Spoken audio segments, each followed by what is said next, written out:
We have something great to contribute to the world. Let us do that.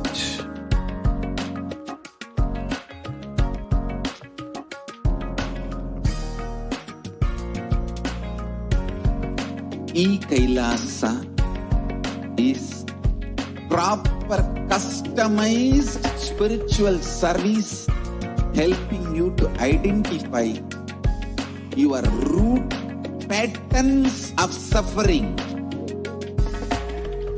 We have perfected the science of helping every individual from every cultural, religious, nationality background.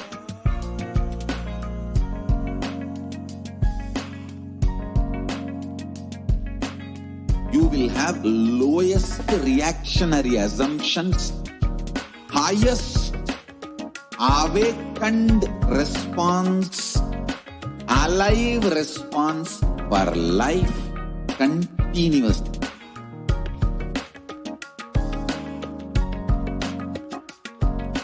E-Kailasa is enlightenment ecosystem, literally enlightenment itself in your own home, wherever you are. Proper customized spiritual service helping you to complete with your life negativity. Withdrawal from life, self-denial, self-doubt, so much of tiredness, laziness. We can support you aligning your diet, your attitude, your aptitude, your understanding about life. We can help you with everything.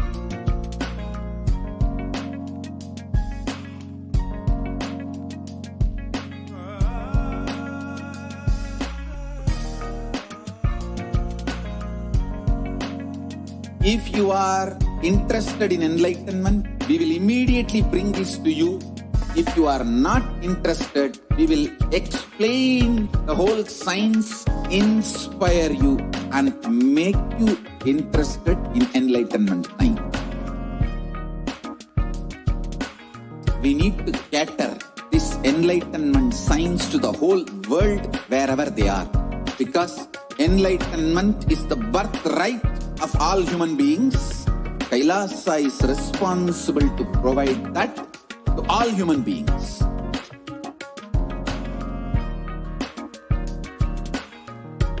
Kailasa is the totality of the knowledge I received from my gurus and practice manifested in my life, perfected by teaching millions of people from all cultures, time zones, backgrounds, genders, nationality, race, from every creed.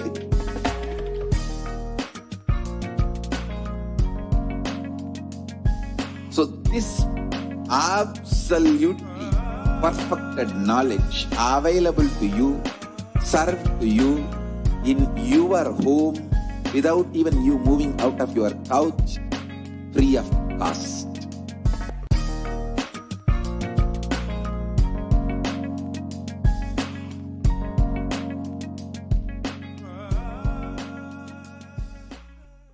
Just be alive for next 3 years. Don't die within next 3 years.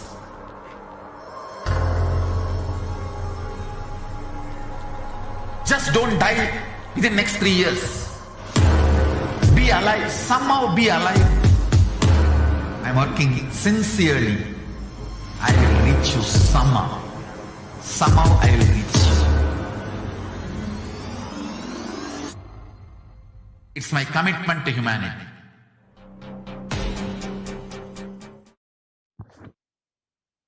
Yeah, welcome back, dear viewers. Hope all of you enjoyed the demonstration of these extraordinary powers. So now let us enter into this next segment and understand who is Devi Parashakti. The description of Devi from Dhyana Shloka states, the Divine Mother is to be meditated upon as shining in a vermilion red body with the triple eyes, sporting a crown of rubies, studded with the crescent moon, a face all smiles, a splendid bust, one hand holding a jewel cup brimming with mead, and the other twirling a red lotus. From the Lalita Sahasranama Dhyana Shloka.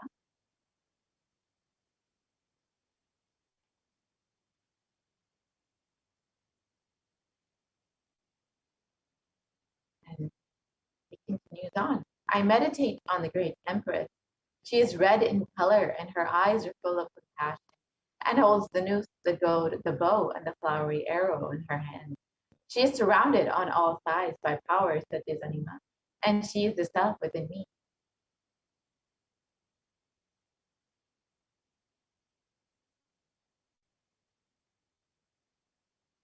Devi is the ultimate pure feminine consciousness.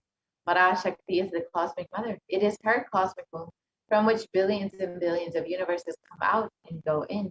Source where the Big Bang and black holes go on. Parashakti is the source, source Shakti, source energy, source power, from which all of us came, in which all of us are even now, in which all of us are going to merge.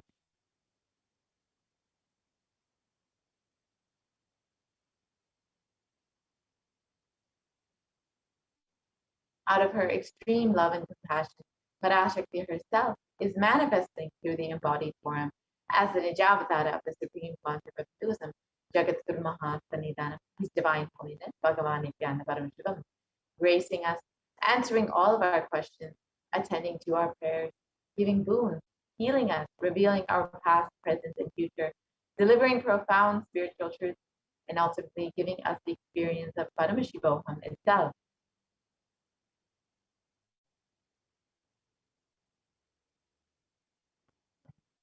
In the words of Devi Parashakti herself, describing herself, raising as Omkara, expressing as the Vedas and Agamas, blossomed as Deemkara, filled as Parashakti, living in the 40 triangles, the Kailasa Swamini, who is the Kailasa Tripura Chintamani, Parashakti, sitting as part of Paramashiva and Parameshwari, who rules the worlds, Paramashakti, Manonmani, Meenakshi. As Nithyananda, I took Nijavatara here to give good boon to everyone, to bestow all goodness, Hiranya Garbhasvarupini, Paramanda Yoni, Shami, Chandramauli, Rabala, Aparna, Uma, Parvati, Savitri, Navayavana, Samraj Lakshmi, Parameshwari, Parashodasi, Meenakshi. Taking the form of Nithyananda, I came here as Nijavatara. With great compassion, I am blessing, listen people, to do good to all of you. I took the form of Nithyananda. I came down as Nijavatara.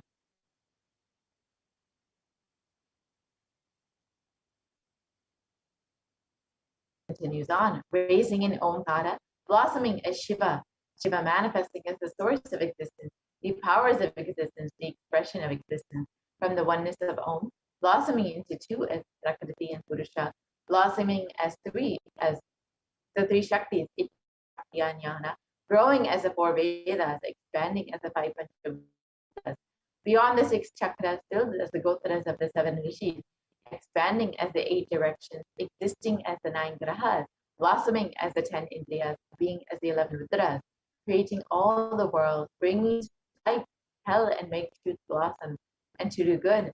Parashakti, Meenakshi, in the form of Nithyananda, I came to bless every one of you.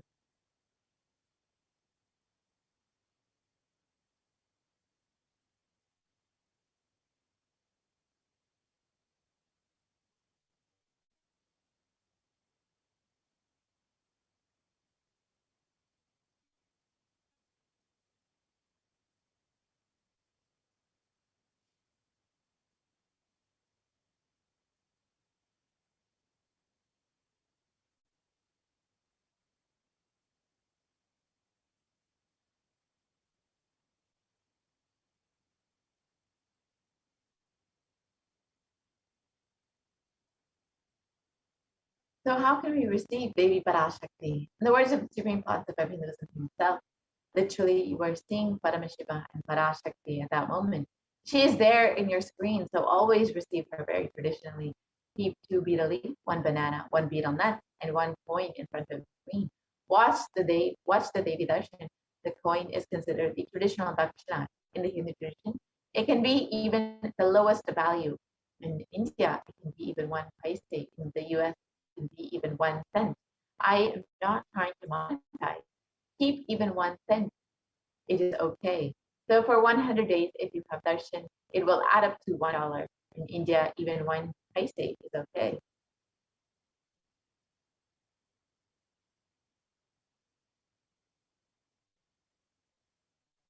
and offer that to Devi. After the darshan is over, do namaskar and eat the banana, the betel leaf and betel nut. Take it as prasadam immediately. Collect those coins and send them to the LA temple. This betel leaf, betel nut may look too small, but in a few days you will see how much it adds to your sentiment that really she is there. You will not take the Devi darshan for granted. Rituals will break your monotonous, unconscious mentality and lifestyle and remind you and raise you the powerful cognition. It will break your unconscious behavior.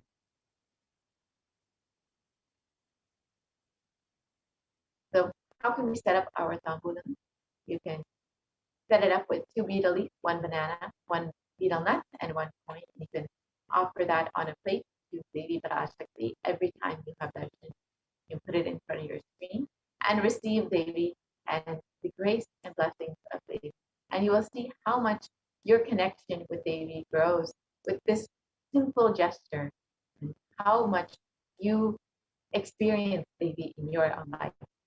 So now with this, we will be concluding this portion of the program and we'll be entering into the next section where we will understand some of the various revelations made for Devi Parashakti. As all of us know, Devi has been continuously guiding us and blessing us during this time and has been revealing profound sacred secrets to the world and in order to protect and to guide humanity at this time. So now let us stay tuned and understand what Devi Parashakti has revealed for humanity at this time.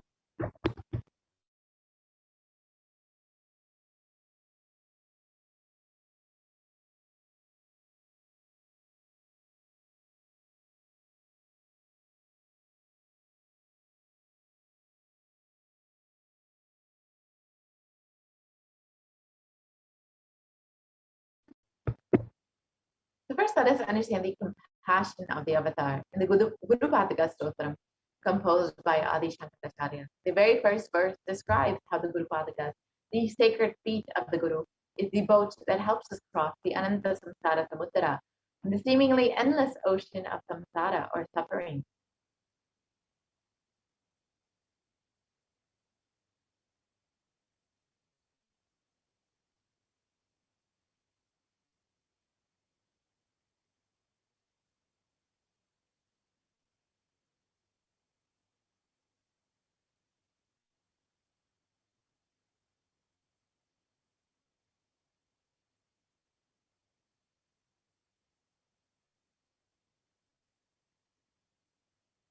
And in the first, Adi Shankaracharya described, salutations to the sandals of my Guru, which is a boat which helps me cross the endless ocean of life, which endows me with the sense of devotion to my Guru, and by worship of which I attain the dominion of renunciation.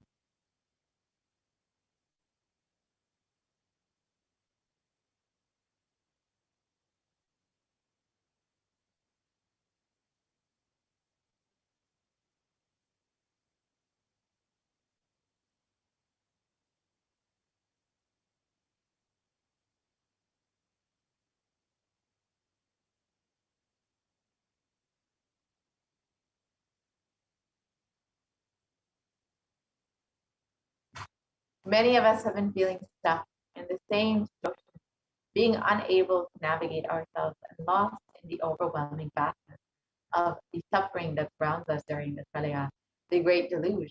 Our loved ones are dying due to the pandemic. Our homes are being destroyed due to natural disasters, and social institutions are crumbling around us. And the Cosmic Mother has come down to alleviate the suffering of humanity at this time.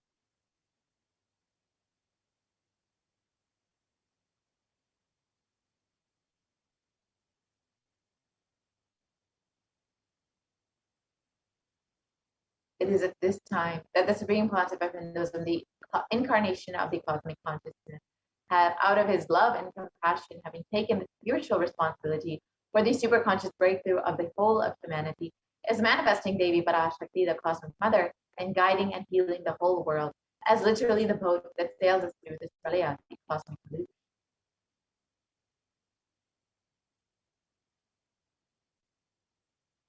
Devi Parashakti is herself manifesting through the Nijavatara and answering each of our prayers, granting boons, healing us, manifesting miracles, removing all of our pain and suffering. And Devi has not just ascended to us individually, but also as a humanity at large.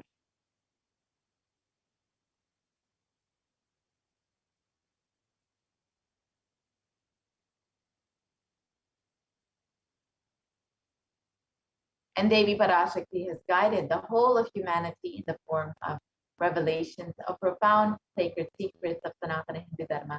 And by showing us the future regarding global issues, the COVID pandemic, natural disasters such as fires, floods, and more, and even the twisted human conspiracies and underground wars which have not surfaced to common knowledge as yet.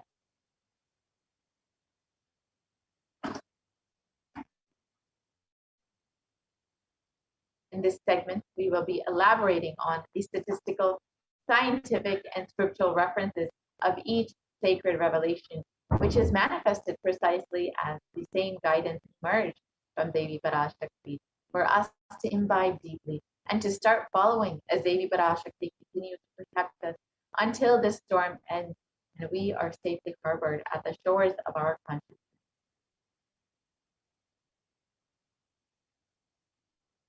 So now let us understand what Devi Parashakti has revealed about the 8 methods to protect yourself from COVID-19.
Ishwari Meenakshi, Parashakti Meenakshi,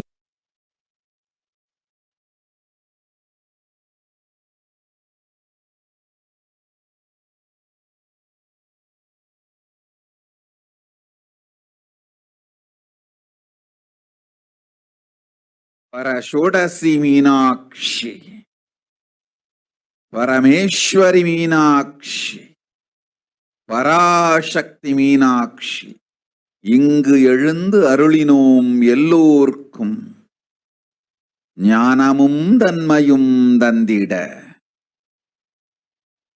நன்மையெல்லாம் அளித்திட நாமே வந்தோம் இங்கு கைலாசத்தின் சுவாமினியாய் பரமசிவன் கிரகத்திருந்து நம் அனுக்கிரகத்தினால் நித்யானந்தன் விக்கிரகமாய் மலர்ந்தோம். உங்கள் எல்லோருக்கும் நல்லதை செய்திட, நன்மையை சொல்லிட, தர்மார்த்த காம மோக்ஷம் எனும் புருஷார்த்தங்கள் நாளும் பொங்கி மலர்ந்திட வந்தேன் இங்கு. மாந்தர்கள் கொடுந்தொற்று கொரோனா கண்டு அஞ்ச வேண்டாம். 8 வழியின் மூலமாகவும் எண்ணத்தில் தியானித்து என்னை பிரார்த்தித்தல் 1, சமூக வலைதளங்கள் மூலமாய் என்னை சரணடைதல் 2, எங்கெல்லாம் என் மகமாரி வடிவத்தில் நான் குடிகொண்டிருக்கின்றேனோ அங்கெல்லாம் பூமிதித்து வழிபடுவது 3, நெஞ்சில் மஞ்சள் தடவி வேப்பம் சாரருந்தி தினந்தோறும் என்னை தியானிப்பது 4, நிர்விகல்ப நிலையிருந்து நித்யானந்தத்தை நிறைத்து உயிர்வது 5, சிவ சிவ சிவ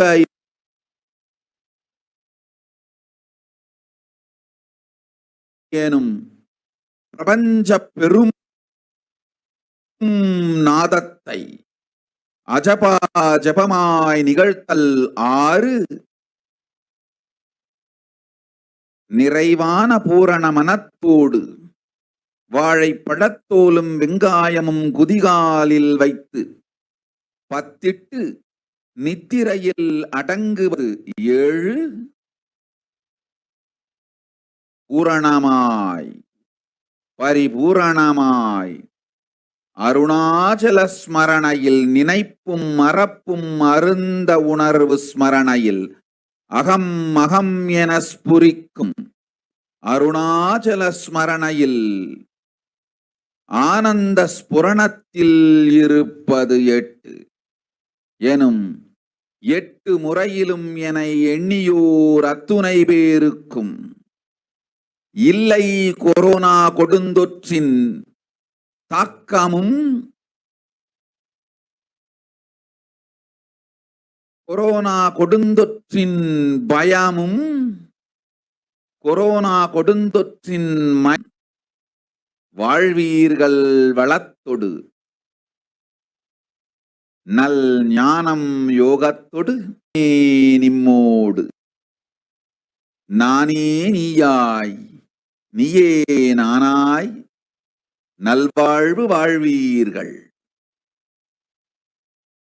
8 1 செய்தாலும் கொரோனா உங்களை எட்டவிடாது காப்பு.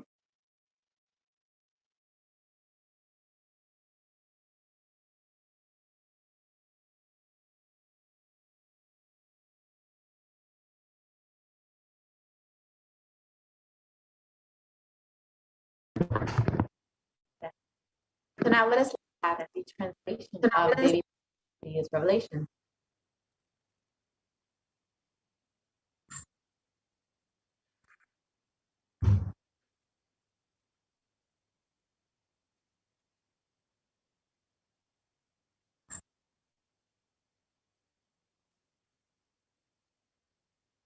Devi revealed, "O humans, don't be scared of the deadly infection, corona. Through these 8 ways, praying and meditating on me, surrendering to me through social media, wherever I am residing, worshiping me by doing the fire walking, applying turmeric in the chest, drinking neem juice, and meditating on me every day, being in the unclutched state, filling with eternal bliss,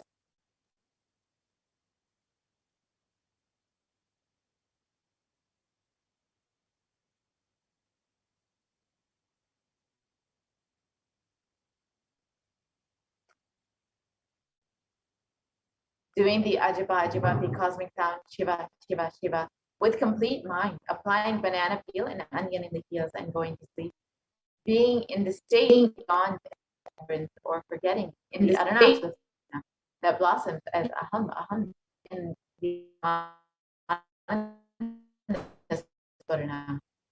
everyone who thinks of corona, they don't have fear and delusion of corona.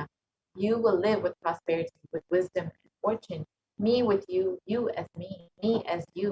You will live good life, even if you do one of these in the 8 ways. I will protect you. Corona will not reach you. Don't have fear, O people. Be blissful.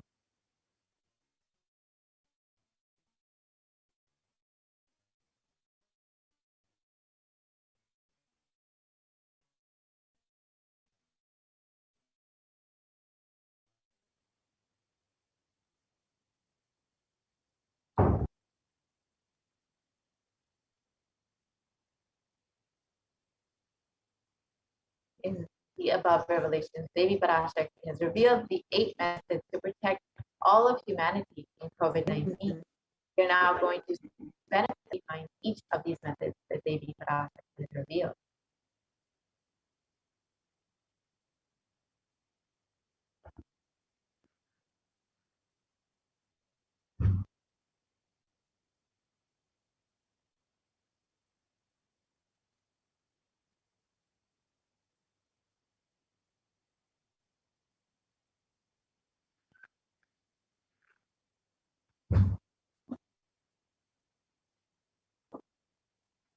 So the first method is by praying and meditating on Devi Parashakti.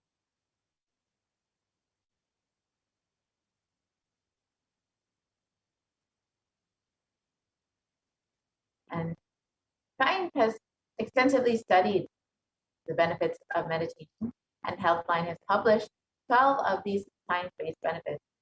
The first is that it reduces stress, it controls anxiety, it promotes emotional health, it enhances self-awareness, it lengthens the attention span, it may reduce age-related memory loss, it can generate kindness, it may help fight addictions, it improves sleep, it helps control pain, it can decrease the blood pressure, and it is easily accessible anywhere.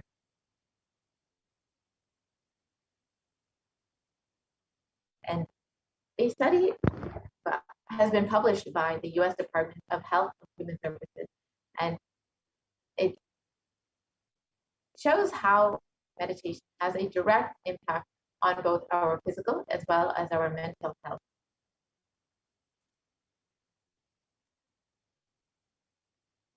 And the press reiterates the necessity of meditation during times of crisis, such as COVID-19.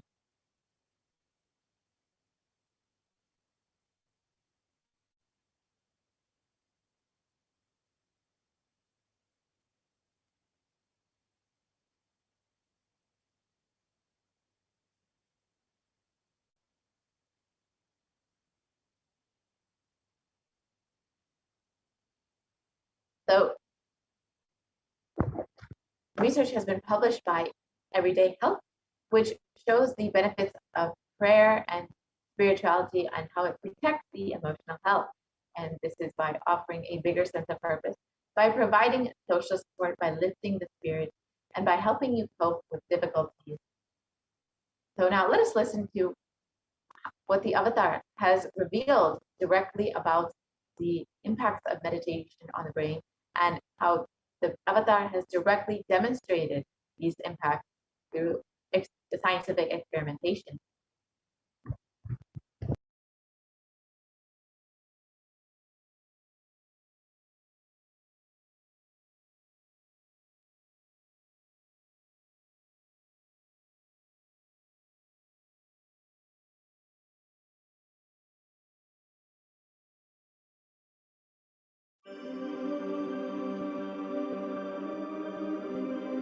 Nithyananda participates and encourages scientific researchers to derive evidences for meditation and healing through meditation.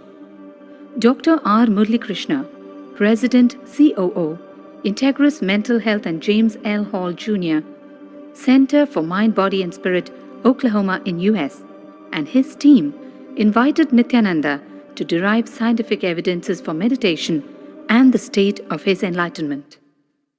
When Swamiji came, I have requested him to do one thing. I asked him, would you be willing to undergo some scientific investigation of the meditation process?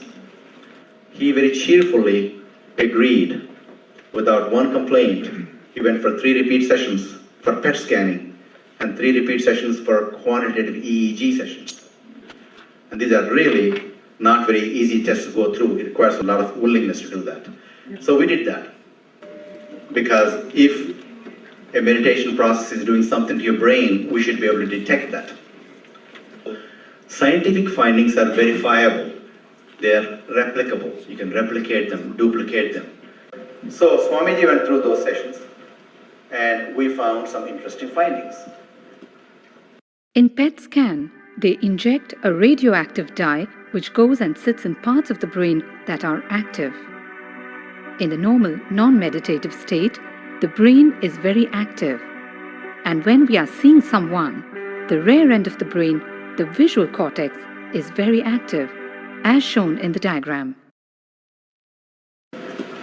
Usually the brain is so active, there are 100 billion brain cells there.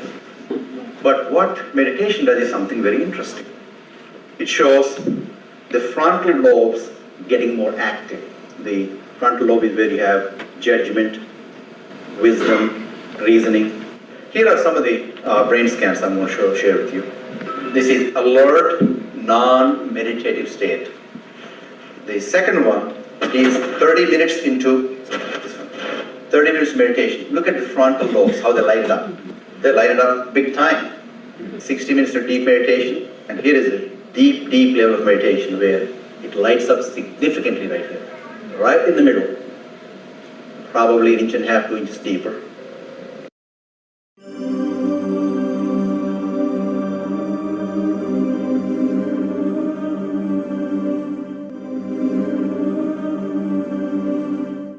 What's interesting was, Swami was inside, and that's the last part of that one. See that light right here? So what's interesting was, I've never seen that before in my life, so the other parts I've seen may not be to the extent that Swamiji showed, but this is something interesting. There is something called dopamine, which is a chemical our brain is involved in. Dopamine is produced mostly in this area. And when you have any pleasurable feeling in your body, it is mediated through dopamine. It's a neuroreceptor. It's a chemical that transmits messages of pleasure. It basically evokes pleasure chemical. If you eat, the same thing is with visual pleasures you have. Beautiful people, beautiful sceneries, nature, whatever gives you pleasure. It's mediated through dopamine. Everything that human being experiences involves dopamine. But what's interesting is that you and I have the potential to create our own dopamine in a big way. So I named it, for lack of a word in the past, the D spot, which is the dopamine spot. If you can discover your D spot, you got it made in life. The D really stands for divine spot. The D also stands for delight, and the dopamine spot. What's also interesting is that he could, at will, go in and out of those states. Those are some of the findings I want to share with you. There's so much more talk about physiology of mind and brain and the body. It's a fascinating field that this is something that all human beings can relate to, can apply in our own lives. Not only a sophisticated knowledge, but these things have application in daily life for all of us. Nithyananda's system of free healing, known as Nithya Spiritual Healing, has been baffling the medical world, curing diseases from migraine to cancer. Qualified people are also initiated to become healers. The complete report, Nithyananda's Neurological System, can be found in the book Mystic Phenomena, Scientific Data. Yes, now that we've understood about meditation, let us look at prayer and understand a little bit more about prayer as revealed by the Supreme Concept of himself.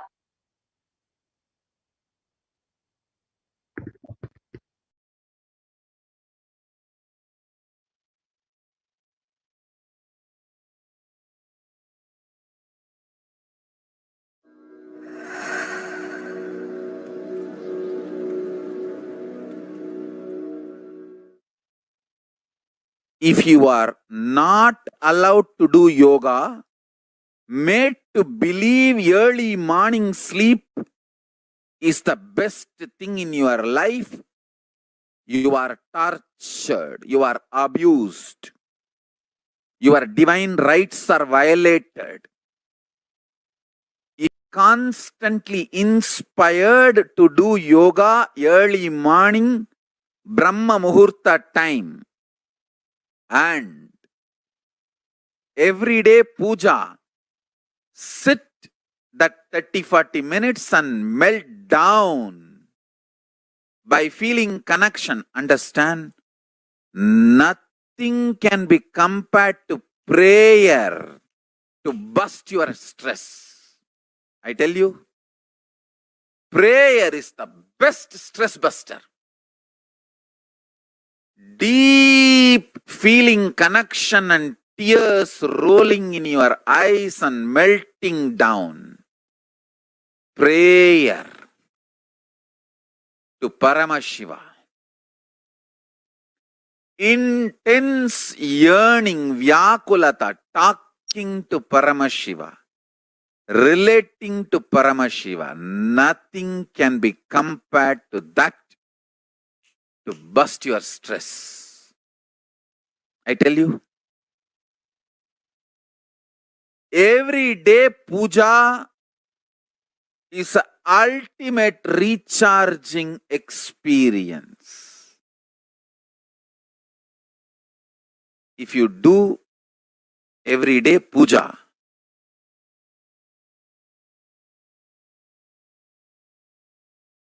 the kind of the stress-free life you will live, your whole biological clock will be aligned to Kailasa. I tell you, I have seen the people who have the habit of Nitya Puja live long. Not just long, happy. In my whole life, it is Nitya Puja, Puja, that gave me all the best things of life. Everyday puja,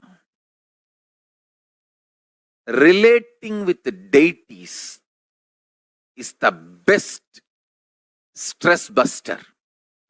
Touch the deities, do decoration, dress up. Even now, my best time of the day is when I sit with my deities. When I sit with my deities, dress up the deities, jewel them, spend time with them, talk to them, intensely pray, deeply connect and pray. Understand? You do not know the power of Archavatara. God landing in physical deity form. The power of Archavatara. The Archavatara is equivalent to living avatara. What living avatar can do to you, an Archavatara can do. Atma Linga I am giving to all of you is literally living Archavatara. It's a piece of God. Literally.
And the next method that Devi Parashakti has revealed is by surrendering to Devi through social media.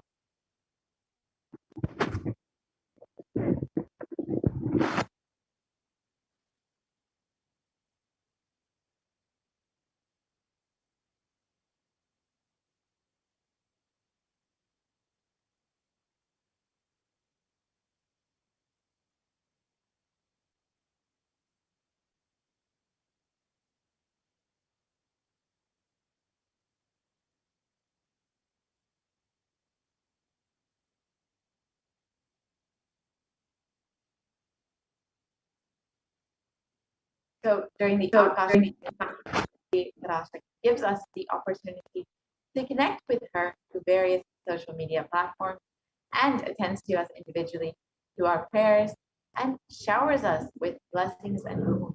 Let us now see how we can connect to Devi Parashakti through social media.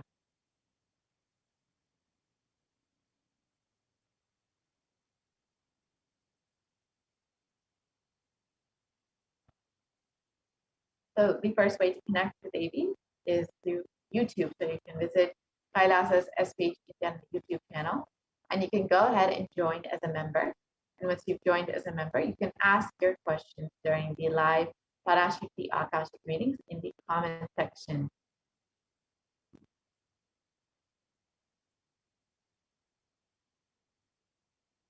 Next method is to connect via Facebook. So you can go ahead and like and follow Kailasa's HDH Nithyananda Paramashivam Facebook page.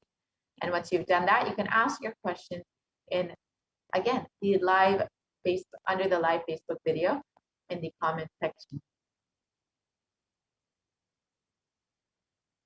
The next way is to connect via Twitter. So you can follow at Sri Nithyananda on Twitter and ask your questions in the reply section of the tweet with the hashtag #AskTheAvatar.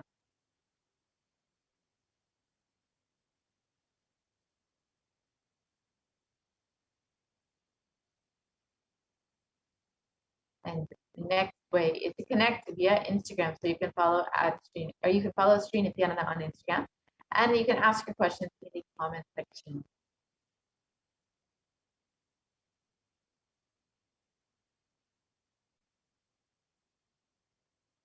And lastly, you can connect via WhatsApp. So you can visit kailasa.org and you will see a WhatsApp chat box that pops up. And so you can ask your questions in this chat box here.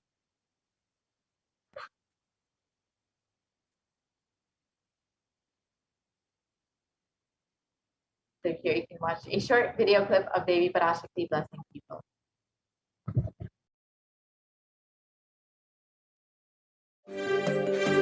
காளியின் ஆட்டத்தை ஆனந்தத்தை ஆனந்தத்தொடு ஆடிய ஆட்டத்தை கண்டோர் உயிருக்குளெல்லாம் இறங்கி குண்டலினி உயிர்ப்பிக்கச் செய்து மாய மனத்தின் இருளை அகற்றி மாயம் அழித்து மங்களம் தந்து குரு பக்தியும் சிவ பக்தியும் பரமசிவ பக்தியும் பரமசிவ சக்தியும் அளிக்கின்றேன்.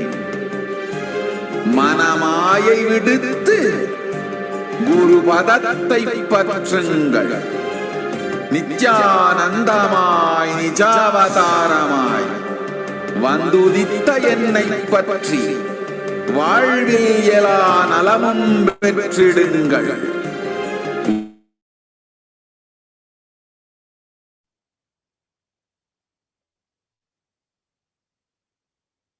So you too can receive blessings like this from Devi Parashakti and ensure that you are staying protected from COVID-19. The method revealed by Devi Parashakti.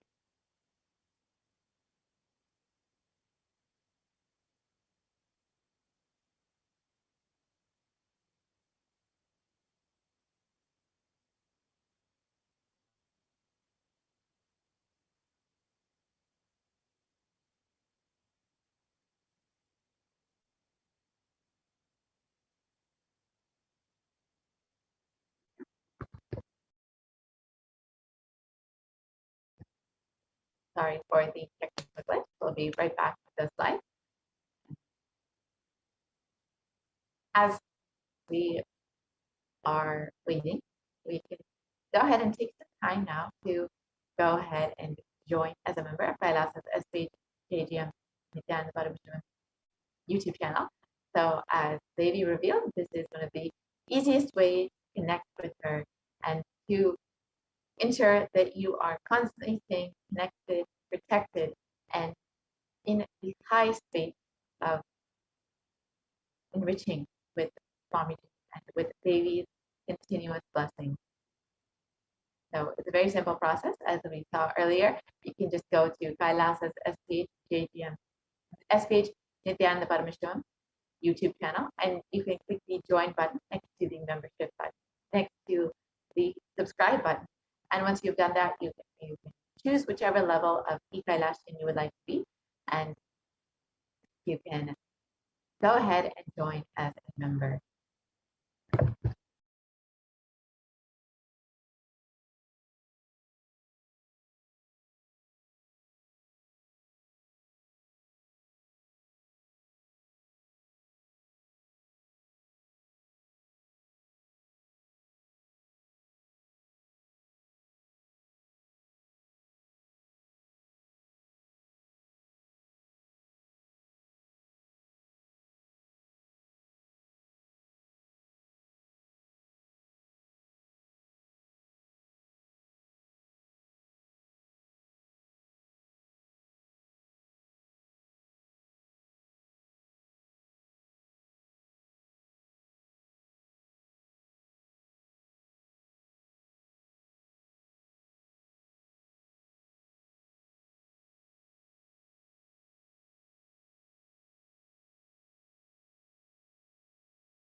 Yes. So the next method revealed by Devi Parashakti. Sorry for the technical glitch. So the next method revealed by Devi is to worship Devi but wherever she resides by doing the fire walking.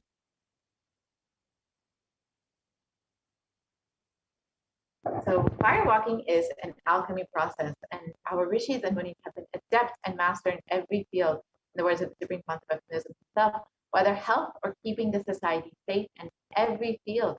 So all the vratams, the pujas, the spiritual techniques, the religious rituals, anything they design is highly scientific and directly useful to the life.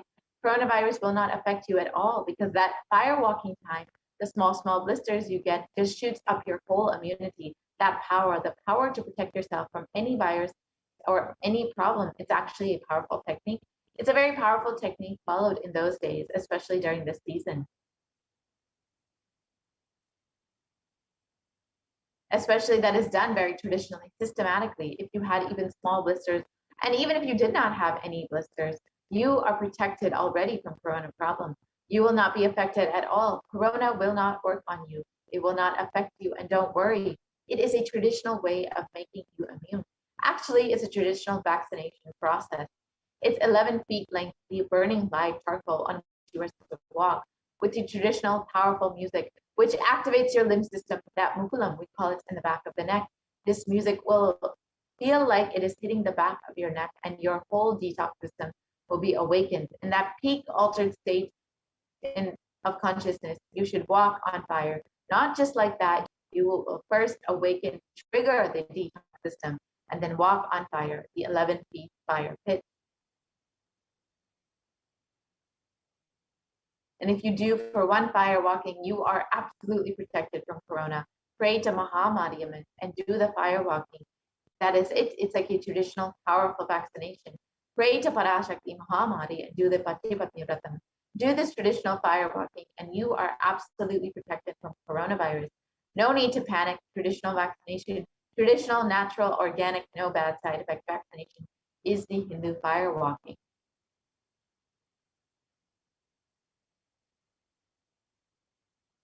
So now let us understand the science behind fire walking as revealed by the Supreme Concept of Hinduism.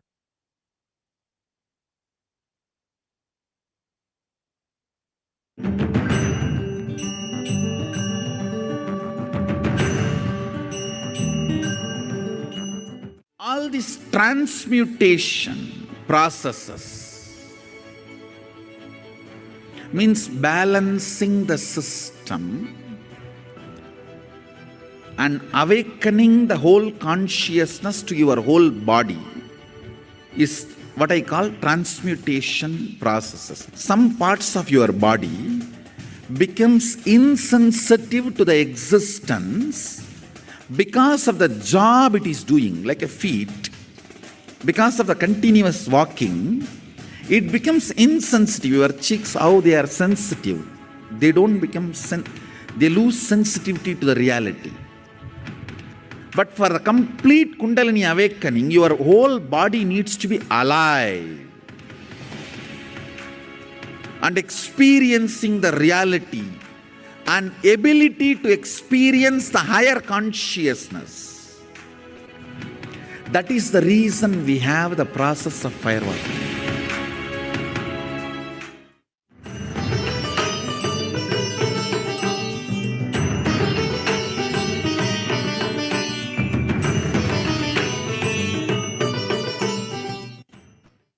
About fire walking now that we've understood what Supreme Concept of Hinduism has revealed.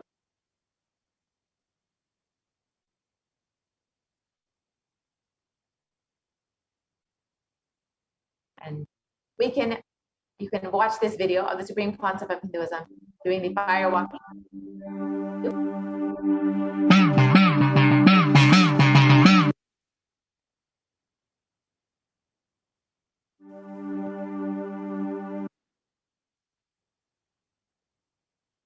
So a study conducted by the U.S. National Study of Medicine, the National Institute of Health, regarding the various effects and benefits of fire walking has established how fire walking actually increases the levels of happiness and lowers levels of fatigue in those who participated in fire walking versus those who did not.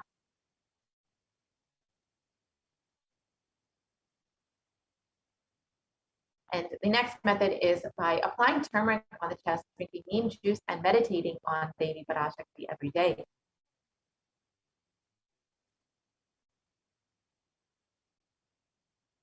So you can actually understand the various benefits of neem juice as revealed by the Supreme Concept of Hinduism. You can watch this video on YouTube when you have a moment.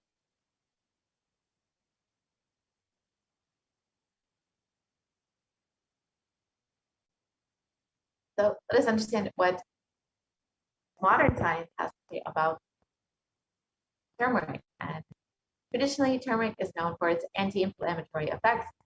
And recently, though, it has been shown in the last few decades to be a potent immunomodulator agent that can modulate the activation of T cells, B cells, macrophages, neutrophils, natural killer cells, and dendritic cells, which are all immune cells. And curcumin can also downregulate the expression of various pro-inflammatory cytokines and chemokines.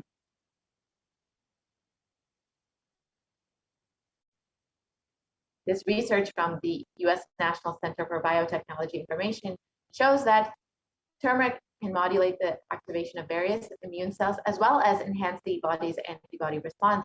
So this essentially boosts your immunity. And with a strengthened immune system, you will be much more likely to stay healthy and protected from COVID-19.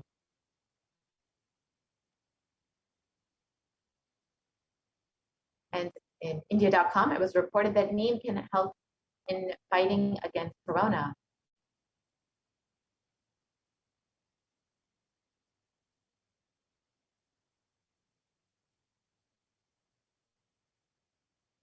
And turmeric and neem are effective also against coronavirus, according to a KGMU study. And the next method is revealed by Devi Parashakti is with complete mind, applying banana peel and onion in the heels and going to sleep.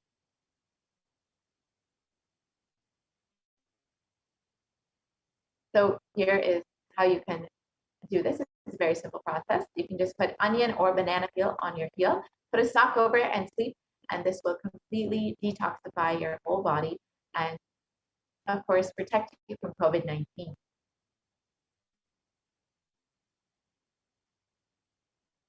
And Medical Daily has published about the detoxifying effects of onion. And it states that onion contains a high amount of sulfur compounds, which not only give onion a recognizable smell, but are also powerful detoxifying agents. And with more than 100 sulfur-containing compounds, which are what cause the eyes to tear, onions from diabetes to heart disease. This is why onion is very well known in Ayurveda and traditional Hindu medicine for its medicinal purposes.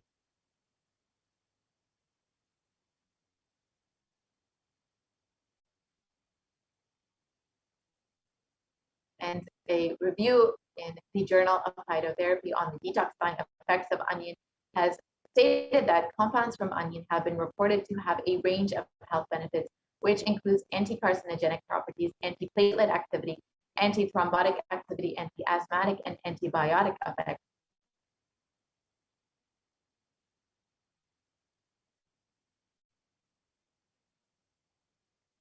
And the next method revealed by Devi Parashakti is to be in the eternal bliss. So let us understand the science of unclutching as revealed by the Supreme Pontiff himself.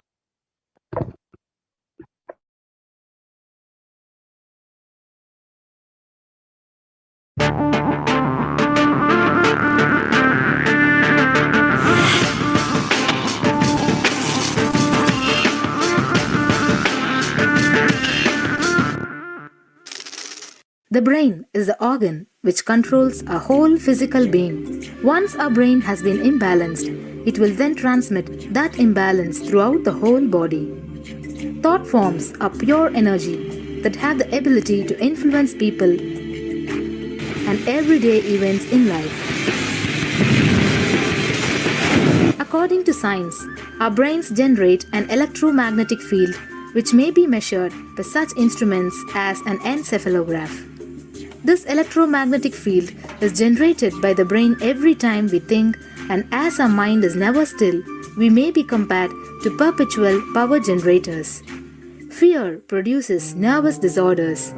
Anger produces headaches and violence. Confused thoughts produce congestion and ill health. Depression causes cancer, tumors, mental diseases, and lowering of the immune system, causing death through own willpower.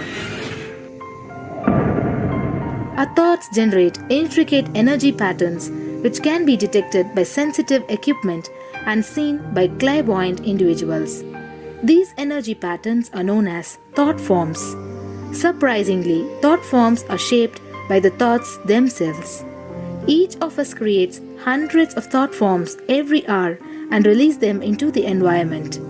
Although we cannot see them, the thought forms have as real an existence as any other form of energy. Most people can sense others' thought forms, and a continuous energetic exchange happens between people about which we are usually unaware. This also explains why we sometimes take a sudden liking or dislike to a certain person directly on meeting them. We just catch their vibes. Unclutching is a guide for equanimity and enlightenment. Thoughts are like bubbles in a fish tank.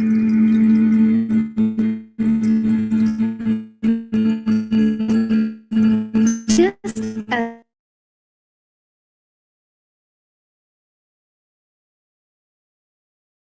bubbles in a fish tank, right bubble comes and reaches the surface of the water. The next bubble starts and the third bubble starts. Because the bubbles are rising at high speed, there is a state of pure consciousness, the state of God. Since the gap or the neutral space between two thoughts is too small, we think all thoughts are connected and form a shaft. But there is always a gap between two thoughts. In the forest of northern India, the hunters trap the birds using a trap. They tie a rope between two trees. The rope is the shaft that we create by connecting two thoughts. In the middle of the rope, they secure a wooden stick. The stick is our mind. The rope is tied at the midpoint of the stick. When a bird comes and sits on the stick, the bird's own weight turns the whole stick upside down. It turns topsy-turvy. The moment it turns upside down and loses its sense of balance, it feels totally shaken and tightens its grip on the stick. It simply holds onto the stick as if its life depends on it. Similarly, we connect thoughts and form a shaft out of it and live in the fear that if we drop our mind, we might be lost. We might lose our identity. Because it is hanging upside down, it thinks, if I unclutch from this stick, I will fall and die. Is similar to the fear that if we start trusting that we are unconnected, unclutched, independent and illogical thoughts, we might be lost. If the bird lets go and relaxes, it may flutter to balance for a moment or two.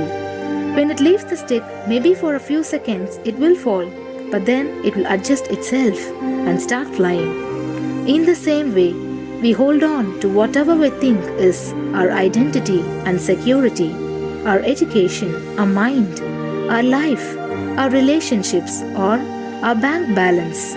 Ultimately comes to remove the stick that is our identity.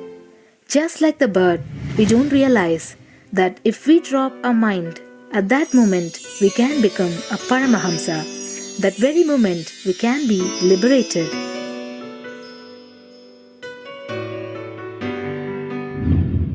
In Mundaka Upanishad, there is a story which explains there is a huge tall tree, and in the tallest branch of the tree, there is a golden bird sitting unclutched from everything in bliss, like Dakshinamurti. In the lower level branch, there is a small bird which jumps from here and there to various branches eating fruits.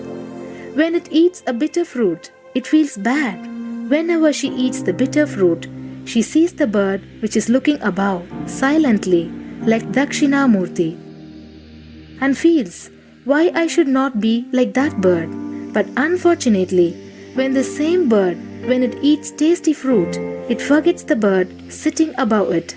In the same way, she keeps battling between branches, eating bitter and tasty fruits again and again. One day, as a small bird flies up higher, and as it reaches near the golden bird, it realized that he and she are the same. There is no difference between them both and realizes her original state.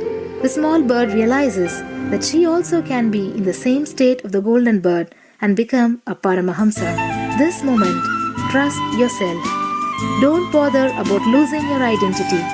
Just trust yourself and let go of your identity. You will immediately become a Paramahamsa and be liberated. All you need to do is to trust that you're unclutched. Dropping the conclusions you can't be transformed is unclutching.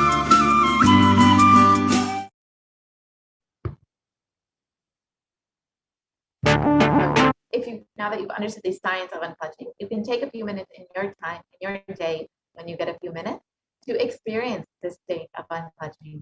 You can sit with your head, neck, and spine in a straight line, have your eyes closed, and intensely chant the Mahavakya. Do not engage with any thoughts or emotions. Purely let the space of unclutching manifest in you. Chant the Mahavakya, Om Nithyananda Paramashivoham. So you can also listen to the Mahavakya online as you are practicing unclutching. And when you are doing this, you can also enter your minutes for peace at kailasa.tv/minutes for peace. We will be projecting that in a few moments. And now let us move on to the next method as revealed by Devi Parashakti.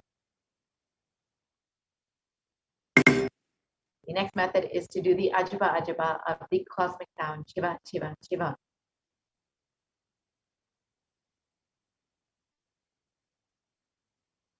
And a study conducted by the U.S. National Library of Medicine on the benefits of chanting clearly establishes how doing the Ajaba Ajaba, the chanting, has a direct and positive benefit for the physical health as well as the mental well-being. The study correlates the chanting of the Ajaba Ajaba to the vagus nerve stimulation used as a treatment for depression and epilepsy.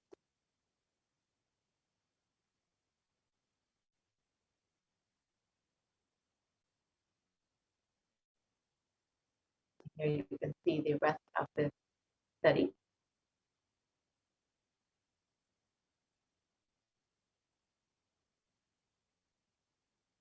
And another study conducted by Dr. Masaru Emoto establishes the human intentions, words, or thoughts can actually change the molecular structural formation in water. This interesting research particularly depicts that how when water is being exposed to positive sound vibrations, the molecular formation in the water changes to a pleasant formation, whereas any negative sound vibrations or words can disfigure or distort the water molecular formation.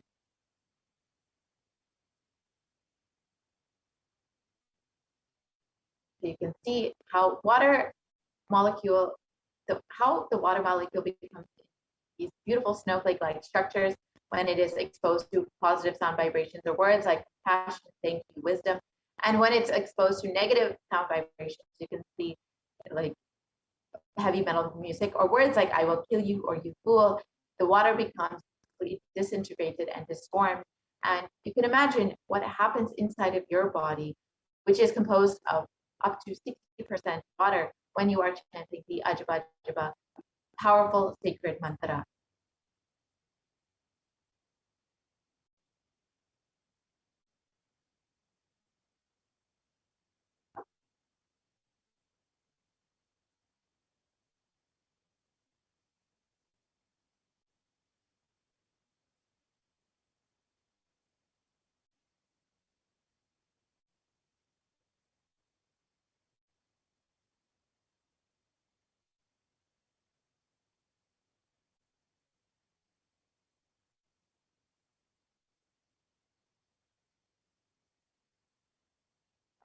Sorry for the technical glitch. So if you would like to practice the Ajaba Ajaba or the unclutching, you can go ahead and do that. You can also play the Mahavakya and experience this state of unclutching of the Ajaba Ajaba. And when you are doing this, you can go ahead and sign up your minutes for peace at kailasa.tv/minutes for peace.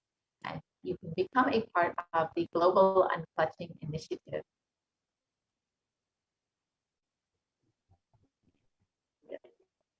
We have the slide projected where you can see where you can go ahead and sign up at kailasa.tv/minutes for peace. You can go ahead and sign up to be a part of the Global Unclutching Initiative. And the Supreme Pontiff of Hinduism has revealed that if 10,000 people can do this just for 3 months, we can have such a powerful superconscious breakthrough to the whole of humanity, because all of us are interconnected. We are not all islands. These are all fundamental truths. When you start unclutching Kailasa, it starts experiencing the joy, the bliss of you unclutching. Nothing goes to waste in this cosmos. So now we can look at the next method as revealed by Devi Parashakti, the 8th method.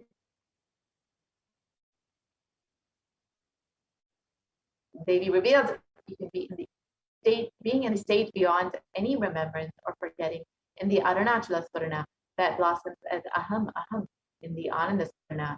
So just being in the constant state of remembering the divine and just being or forgetting, you will experience this beautiful state and also be protected from COVID-19. Very simple method.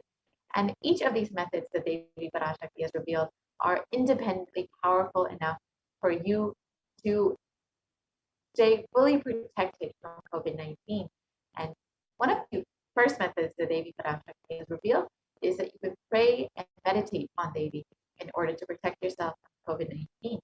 And in the next segment, we will be understanding how exactly we can connect Devi, how we can pray to her and meditate upon her and receive her blessings and grace. We'll be entering into the offerings segment very shortly, understanding how we can connect with Devi Parashakti.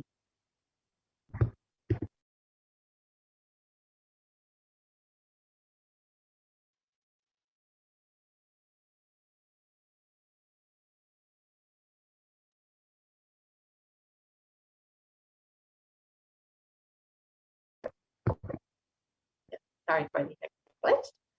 So as you all are preparing for this offering segment, you can go ahead and take a few moments to become a member of Kailasa's HDH Nithyananda YouTube channel and constantly stay connected and constantly stay up to date about what is happening in Kailasa.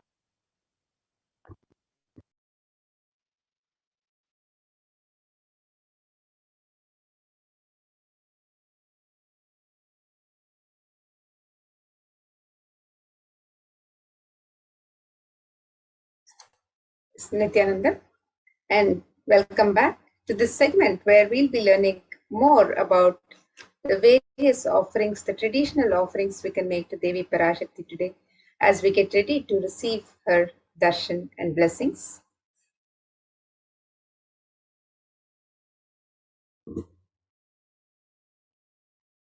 And in the Hindu tradition, it is customary to offer some token of gratitude, our token of love and devotion whenever we receive the darshan of the divine. When we visit a temple, when we visit God or Guru, we celebrate that happening, we celebrate the event with offering a small token of our gratitude and devotion, expressing our sacred sentiments to the divine. And this offering to the divine is a pure gift of love, devotion, and oneness. And when the divine accepts what one offers, the offering becomes complete.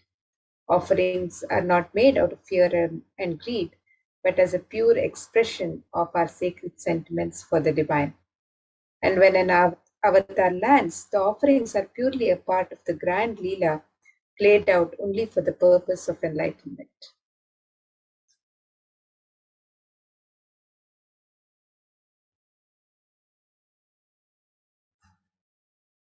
So now, as we get ready to receive Devi with the traditional offerings that we would wish to offer to Devi, let us look at this Dhyana Shloka which describes the grace and beauty of Devi Parashakti. And this Dhyana Shloka is from the Mula Agama, Manonmani Dhyana, and it describes Devi. Induni Bhaveda Karavarni Nayanam Syat Pankajavarapayaja Sarayuktam Angahima Bhushana Vichitravasanam Syat Tungamakutojvala Manonmani Swarupam. The translation for this verse: moon-like face holding Veda, books on hand, fire in eyes, with lotus flower gracing in blessing hands, and one hand with japamala. Beautifully decorated with jeweled ornaments in wonderful clothes and shining crown. Her name is Manonmani.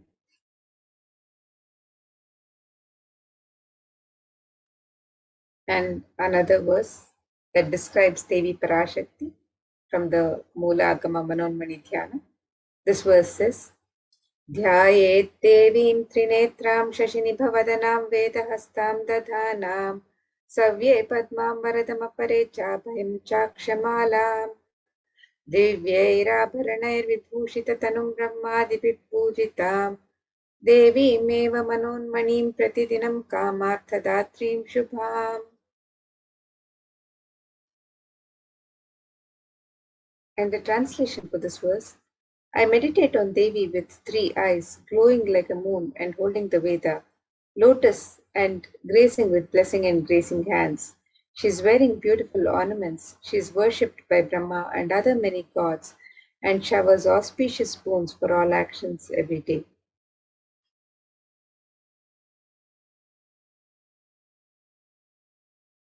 And in the Hindu tradition, the divine element of gold is used in the various traditional worship, the ornaments and the offerings to the divine, the temple rituals.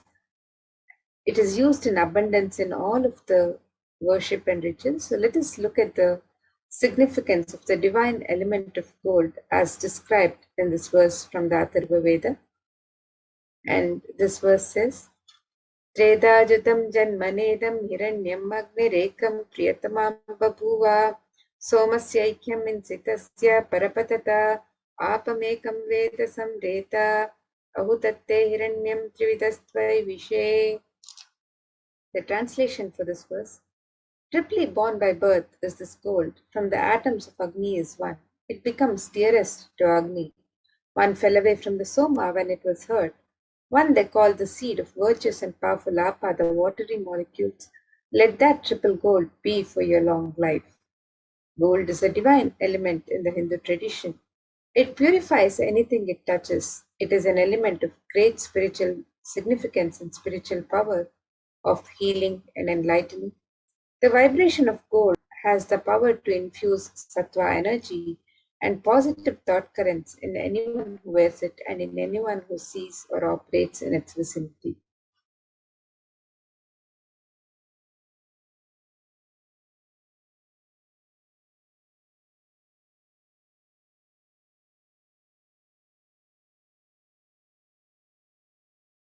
Gold is present in all the Hindu scriptures, the Agamas, Vedas, Shrutis, Smritis, Itihasas, Puranas, that gold is the most auspicious and purest manifestation. Everything was built in gold, exchanged in gold, which and fees were offered in gold bricks. When one was to be saved from life-threatening illnesses, gold was offered as a ritual fee. Gold was in abundance and used for weighing equivalent amounts of commodities, including cows. Kingdoms were built with huge doors of gold. The streets would have huge columns and huge archways made of gold. The horses and cows were dressed in gold. And the Hindu civilization thrived on the banks of rivers of gold.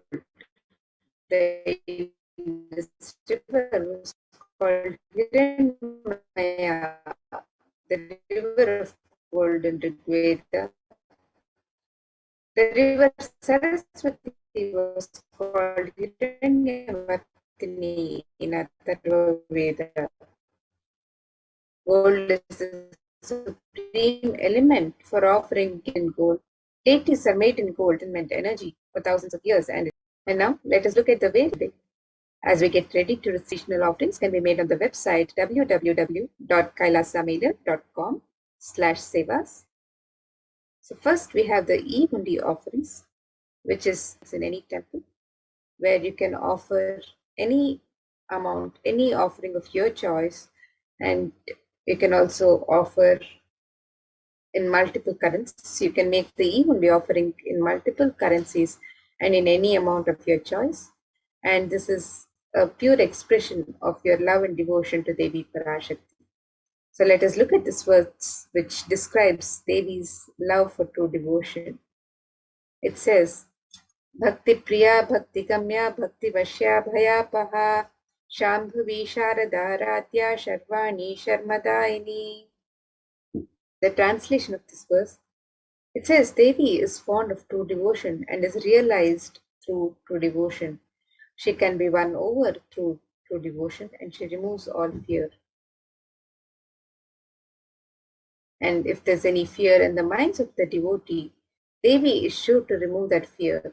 It is stated that Devi likes to be worshipped in autumn. Here it is meant the autumn of our lives.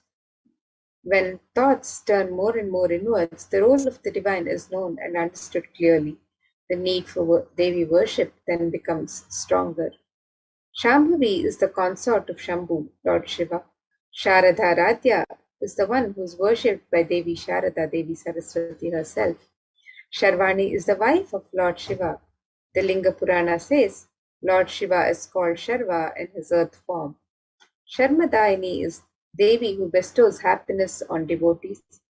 And you can make your offering of gratitude and devotion to Devi Parashakti through the Evehundi offerings as your kanika, your token of gratitude. And Devi showers you with her blessings and compassion.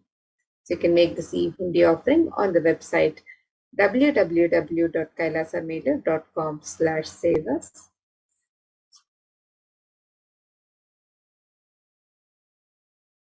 And the next offering to Devi Parashakti is the offering of the Sankalpa chanting.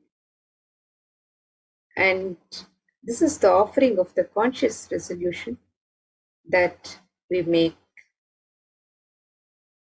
to the divine. And let us look at this verse from Devi Mahatmyam chapter 12, verse 34, which describes the power of conscious intention. And in this verse, it describes Tayai tanmohyate vishwam shaiva vishwam prasuyate saya chittaja vijanam tushtaruthim prashati. The translation for this verse, the goddess enchants this universe and she herself gives birth to this universe. That goddess being prayed without interest in anything gives that knowledge that leads to salvation and gives wealth in the materialistic sense. And you can make this offering of the Sankalpa, the conscious resolution, and be blessed with the fruition of all the desires and wishes that you yearn for. And you can sign up for this, for the Sankalpa chanting, the conscious resolution, on the website www.kailasamela.com/savas. The next offering to Devi Parashakti is the offering of the Sahasranama Swarnakasu. This is the offering of the pure gold coin inscribed with one of the 1008 sacred names of Devi Parashakti. Devi is described as Nama Parayana Prita in the Lalita Sahasranama. It means she who likes repetition of her various names. And this offering of the Sahasranama Swarnakasu, the pure gold coin inscribed with one of the 1008 sacred names of Devi Parashakti. Each coin is inscribed with one of the sacred names of Devi Parashakti. This is a very special and unique archana offered to the Mahameru of Devi Parashakti. And you can make this offering of the Sahasranama Swarnakasu, the pure gold coin inscribed with the sacred name of Devi Parashakti. You can make this offering in any of 3 different denominations, and you can offer any number of coins as you would wish to. And you're blessed to imbibe the same divine qualities of Devi Parashakti herself, her Ananta Kalyana Gunas, which are inscribed on the coins, the 1008 names which describe the Ananta Kalyana Gunas, the divine qualities of Devi Parashakti. And by making this offering of the Sahasranama Swarnakasu, you can also have the blessings of imbibing these very same divine qualities of Devi Parashakti herself. So you can make this offering of the Sahasranama Swarnakasu, the pure gold coin inscribed with the sacred name of Devi Parashakti. You can make this offering on the website www.kailasamailer.com/sevas.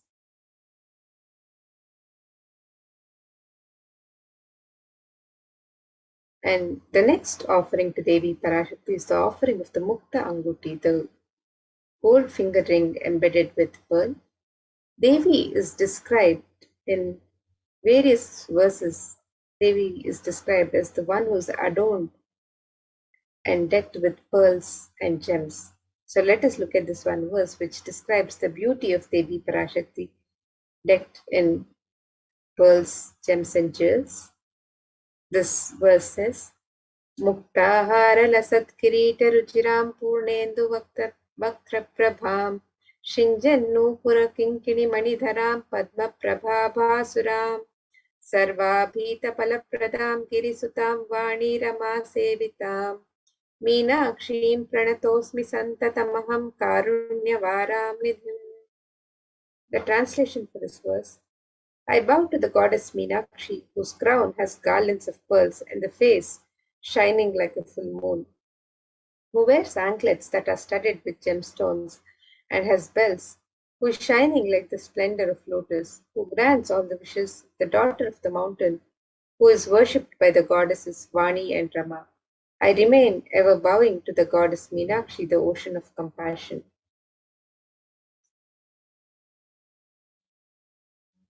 And you can make this offering of the pearl finger ring,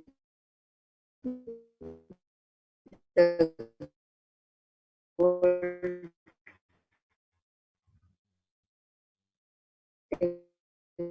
finger ring embedded with, and to be showered by the compassion and pure love of Devi Parashakti in all of your business. You can make this offering of the Mukta Anguti, the gold finger.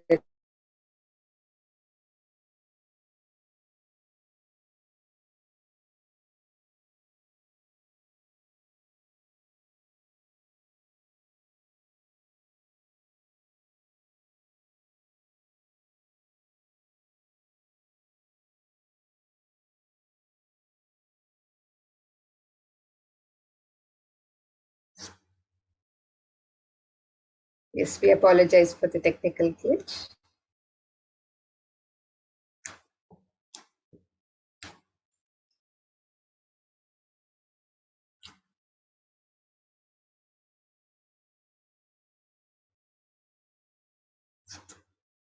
So the next offering to Devi Parashakti is the offering of the Swarna Padma Pushpa, the gold lotus flower. And there are various scriptural references in the Hindu scriptures which describe the significance of the gold lotus in the worship of the divine. So let us look at this one verse from the Kamika Agama, which describes one of the many significance of the gold lotus flower. And this verse says, अष्टविद्येष्वरोपेत कुम्भावरणसंयुतं सर्वे ससूत्रवस्त्राद्य हेमपङ्कजभूषिताः सपिधनः सत्कुरच्चश्च पक्वबिल्वफलप्रभा स्नपनध्याय संसिद्ध प्रमाणेन समन्विताः. The translation of this verse, it says, all the kalashas should be wound around with suitable thread and covered with a new cloth. They should be adorned with the lotus flower made of gold.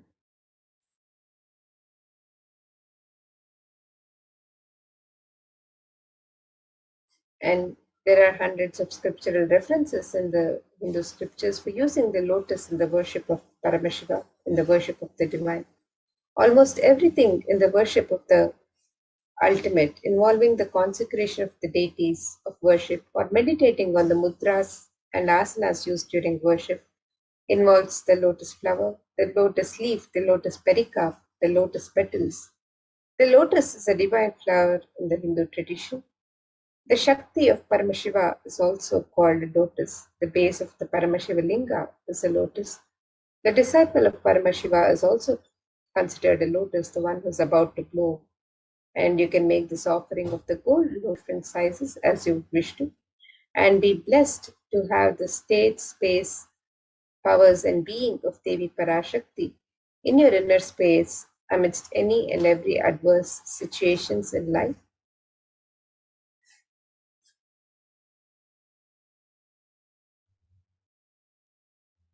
And the next offering to Devi Parashakti is the offering of the Swarna Metti, the gold toe ring to adorn the sacred lotus feet of Devi Parashakti. And these verses from the Saundarya Lahari describe the beauty of the sacred lotus feet of Devi Parashakti. Let us look at these verses. And this verse says, Nakhaditi Sanchanna Namajjanatamo Guna Padadvaya Prabhajala Parakrita Saroruha. The translation for this verse, it says, You whose brightness from the toenails destroy the darkness of ignorance from the minds of your devotees who prostrate at your feet. You whose brightness from your 2 feet overpowers that of the lotus flower too.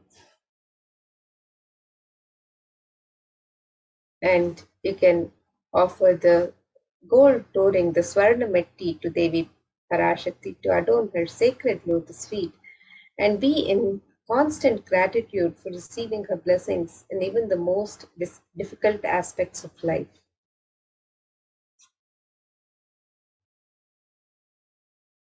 And the next offering to Devi Parashakti is the offering of the Swarna Mangtika, the gold hairline jewelry. And Devi is described as Sudha Sharabhivashini, she who makes the nectar flow in all our nerves from the Sahasrara, she who gives the very pleasant experience of the ultimate. And the Swarna Mangtika represents the nectar overflowing from the Sahasrara Chakra, which is fully opened with the sacred sentiment of gratitude. And you can offer the Swarna Mangtika to Devi Parashakti and receive the blessings of achieving the blissful state of overflowing gratitude and the space of complete completion.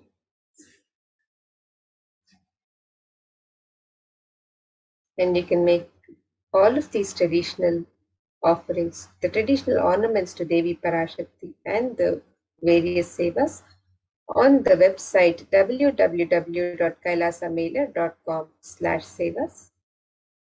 And the next offering to Devi Parashakti is the offering of the Pratyaksha Pada Puja.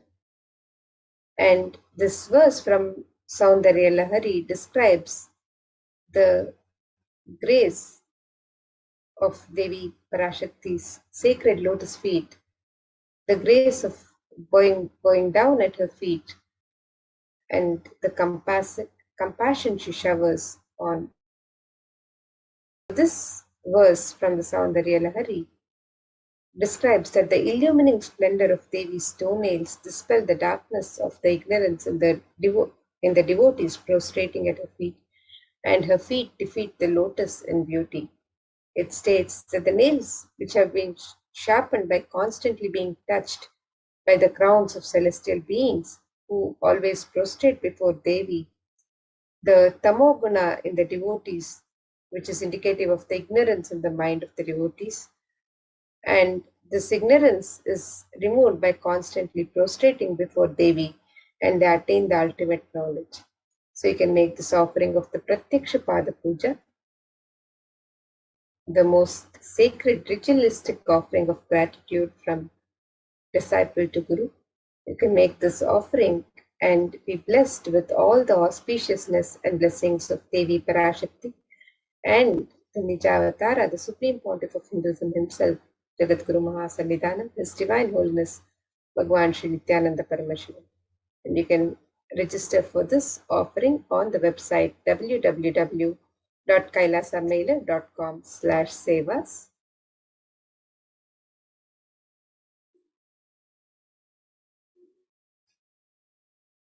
And the next offering to Devi Parashakti is the offering of the Vastra Seva, the offering of the sacred cloth. And this is a traditional offering made to the divine as a token of gratitude for the protection of the divine during all difficult aspects of life. So you can make this offering of the Vastra Seva, the sacred cloth, to Devi Parashakti, and be blessed with all the auspiciousness and blessings of Devi Parashakti and of the Supreme Pontiff of Hinduism, Jagadguru Mahasannidhanam, His Divine Holiness Bhagwan Sri Nithyananda Paramashivam.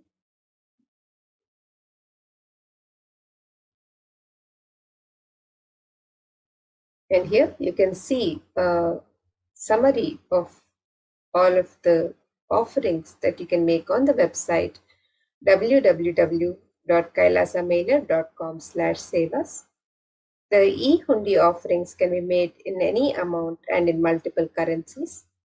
The Sankalpa chanting, the conscious resolution, can be offered. You can register for the conscious resolution on the website www.kailasamailer.com/sevas. And you can also make the offering of the Devi Sahasranama Swarnakasu, which is the offering of the pure gold coin, each coin inscribed with one of the 1008 sacred names of Devi Parashakti. And you can make this offering in 3 different denominations and as many coins as you would wish to offer. You can also make the offering of the Mukta Anguti, the gold finger ring embedded with pearl, and this offering can be made in 3 different sizes. The Swarna Padma Pushpa, the gold lotus flower, the offering of the gold lotus flower can be made in 3 different sizes also on the website www.kailasamailer.com/sevas. You can make the offering of the Swarna Metti, the gold toe ring to adorn the sacred lotus feet of Devi Parashakti. You can make the offering of the Swarna Mangtika, the gold hairline jewelry, which represents the overflowing nectar from the Sahasrara Chakra, and the offering of the Pratyaksha Pada Puja, which is the most sacred ritualistic offering of gratitude from disciple to Guru, and the offering of the Vastra Seva, the sacred cloth offering to Devi Parashakti. All of these offerings are available on the website www.kailasamailer.com/sevas, and you can register for any of these offerings as your token of gratitude, your expression of the sacred sentiments to Devi Parashakti today, as you get ready to receive her darshan and blessings. And now let us take a look at the website where you can make all of these traditional offerings.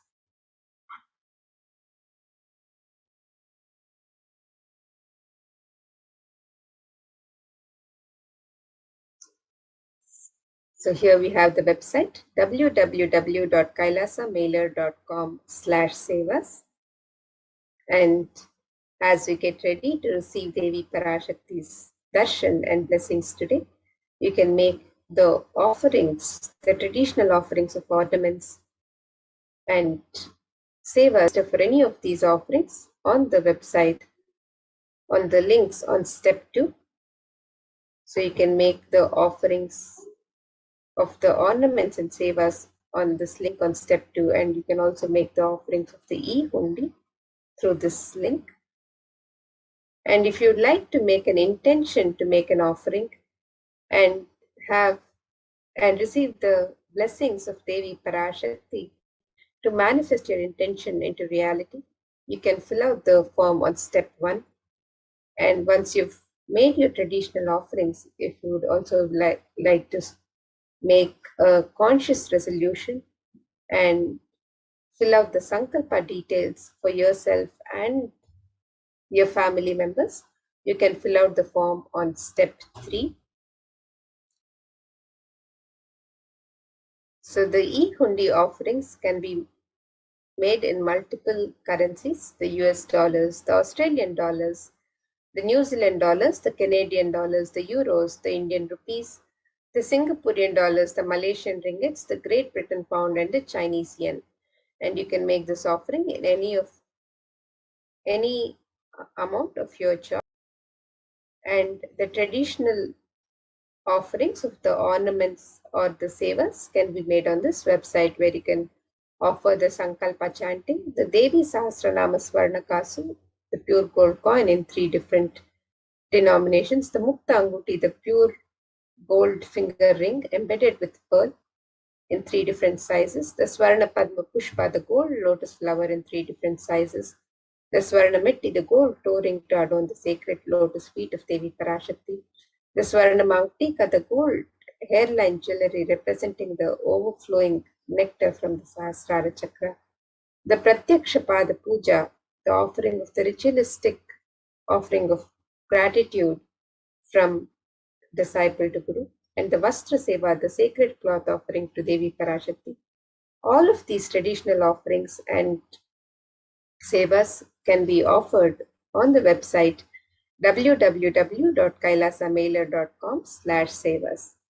And with this, now let us get ready for the next segments of this program, where we'll be learning more about the various facilities being made available for the care and well-being of humanity through the various de facto spiritual embassies of Kailasa, and as being guided by the Supreme Pontiff of Hinduism himself through this times of pandemic. So let us now get ready for the next segment. Thank you, Ma Amrita. Nithyanandam, everyone. Welcome back to this segment of Kailasa's COVID Care Protection Centers, which are Kailasa's de facto spiritual embassies. With the blessings of the Supreme Pontiff of Hinduism, Jagat Guru Mahasannidhanam, His Divine Holiness Bhagwan Nithyananda Paramashivan's blessings. Let's start with the Sadguru Vandanam.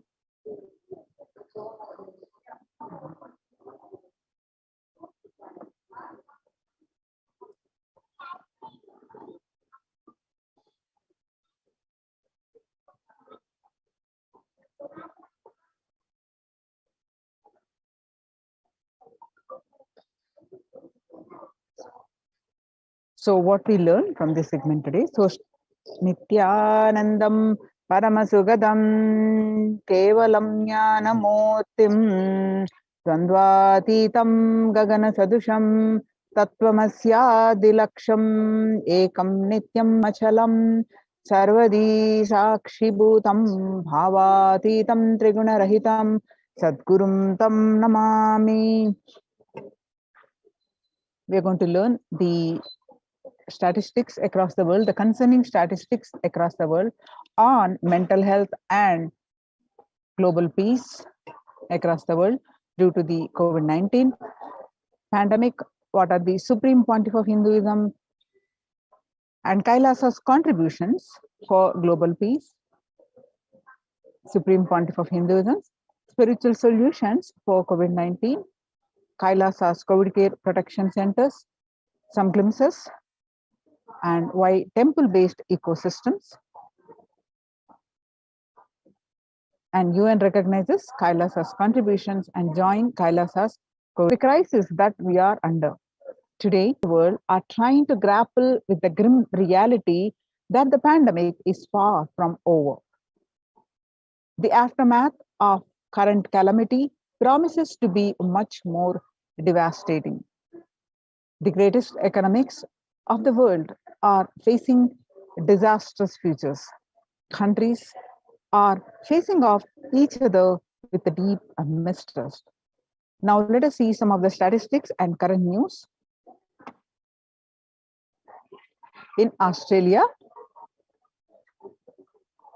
reported a record high cases amid the third wave of COVID-19.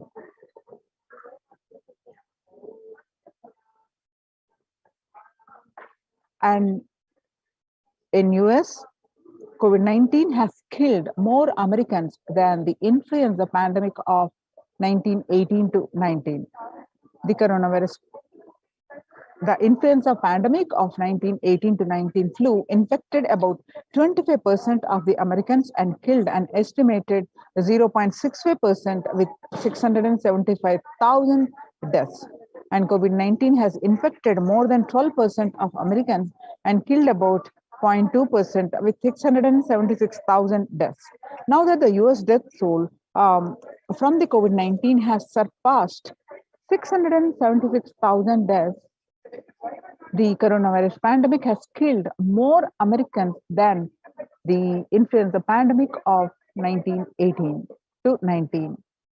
And Axios and the Associated Press both reported the grim milestone recently. And so it is recorded that the COVID-19 is now officially the US deadliest pandemic as the death toll crosses that of 1918 to 19 flu.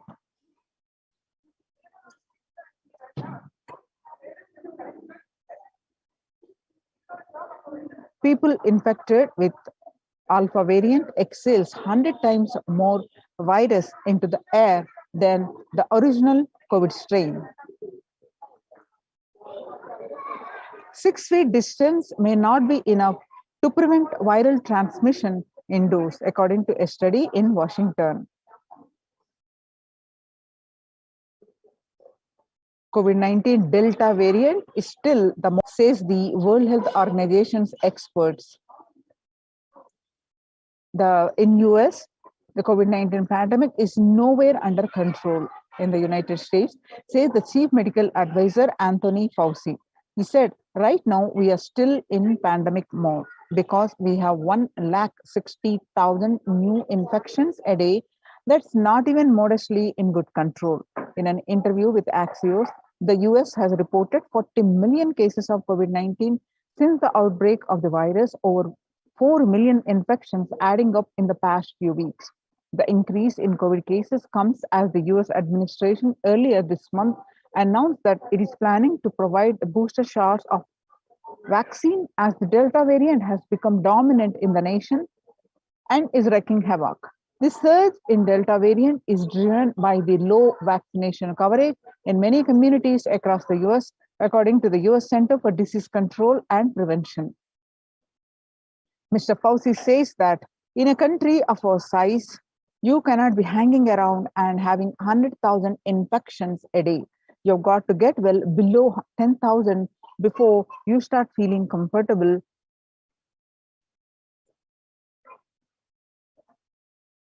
According to a report of World Economic Forum, the COVID-19 made the world less peaceful, as the increase in the violent incidences and fatalities creating the world less peaceful.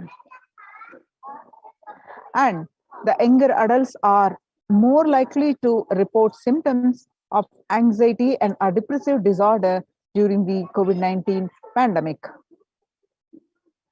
The average share of adults reporting symptoms of anxiety disorder and a depressive disorder, what it was in 2019, a 6 months period, was 11%.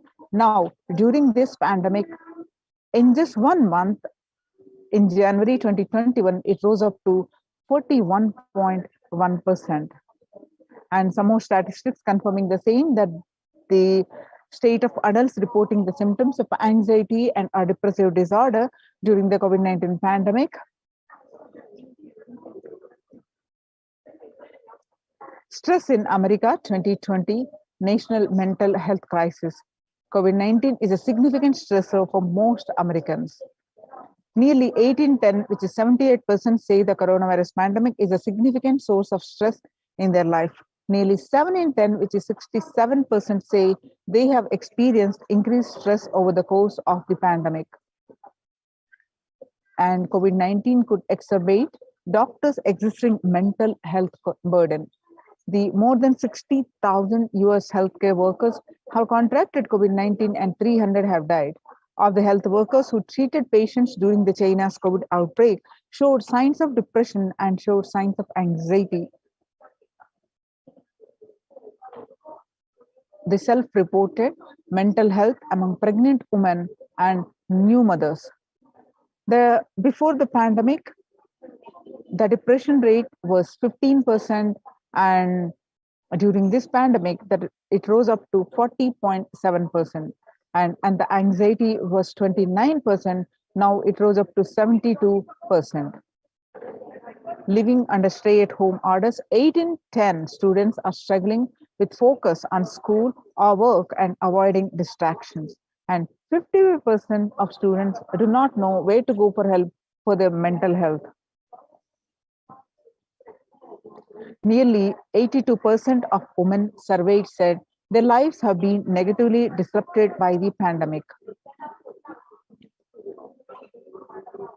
The World Bank, the global economic outlook during the COVID-19 pandemic, a changed world. The pandemic is expected to plunge most countries into recession, with per capita income contracting the largest fraction of countries globally since 1870. International Labour Organization. COVID-19 is a threat to peace building in conflict-affected nations. The COVID-19 crisis has worsened already fragile situations. The ILO is more aware than ever of its responsibility to promote peace and resilience in the time of this global pandemic. The Mumbai Mayor says the third wave is here, and it is not coming, it's already here. A breakthrough infections found in 25% of health staff. A little over 25% of healthcare workers were infected with coronavirus despite getting fully vaccinated. A recent study has revealed, giving an insight into the breakthrough infections due to the Delta variant. The study, jointly conducted by the Institute of Genomics and Integrative Biology, the maximum hospitals in Delhi NCR found that the vaccination breakthroughs were far more common during the Delta outbreak in Delhi than previously reported.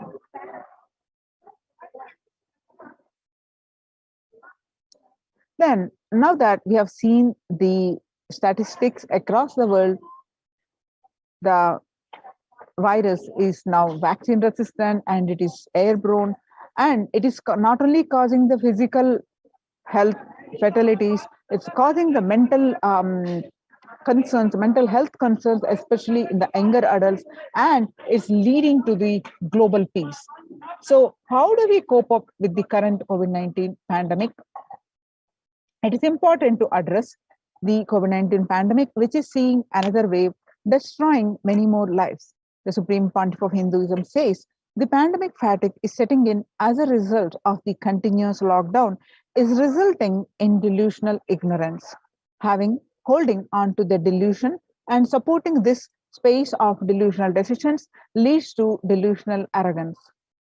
Continuous lockdown leads to delusion thoughts like, so what, if I die, it's okay. I can't live forever in this lockdown. Going out and then exposing oneself and putting the risk on yourself and the others with irresponsibility and insensitivity is the delusional arrogance. The global COVID virus pandemic has left the whole world desperately looking for answers. Life as it had been experienced even back in February 2020 is no longer recognizable. The drastic change is the order of the day, with people having to redefine the world with new paradigms of economy, society, faith, religion, and health. Blessed are those who have had the greatest fortune to be with the incarnation of the Supreme Pontiff of Hinduism in their lives to carry them through this crisis. Join the Kailasa's COVID Care Protection Center with the link https://kailasa.org/Kailasa Care.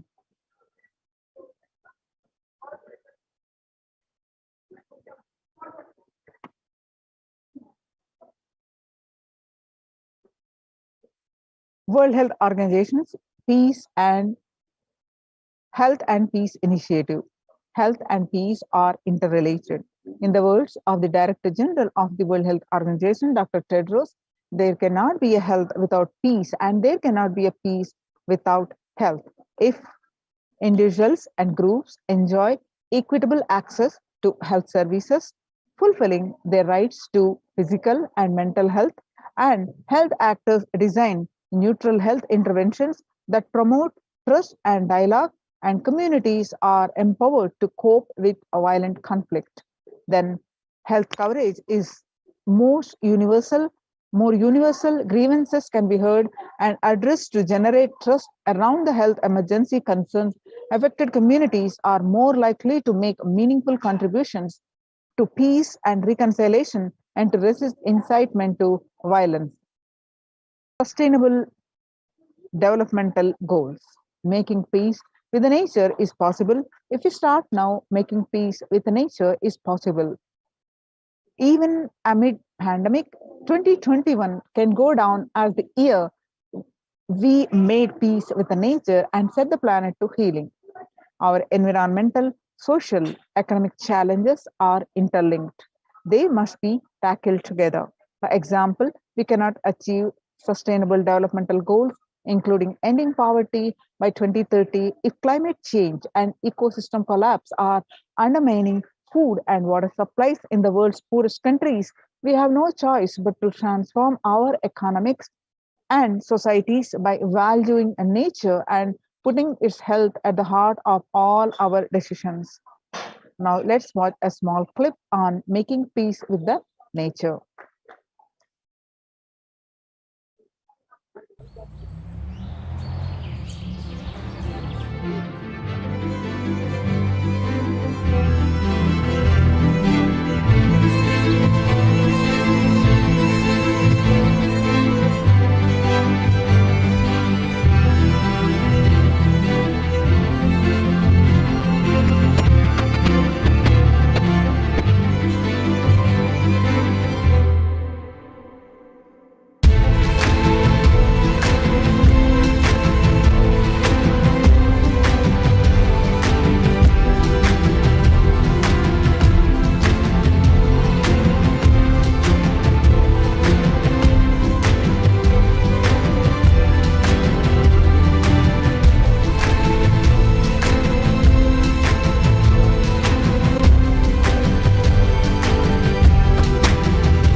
United States Institute of Peace. Amid COVID, we need enhanced international coordination to build peace. Tackling the pandemic and building resilience in fragile states requires concerted international action at local, national, and global levels. As the humanitarian and economic toll of the COVID-19 pandemic continues to grow, risk that this crisis will fuel the world while stemming prospects for resolving ongoing ones. Stronger health systems and universal health coverage must be a priority. Remarks to the General Assembly, special session in response to the COVID-19 pandemic.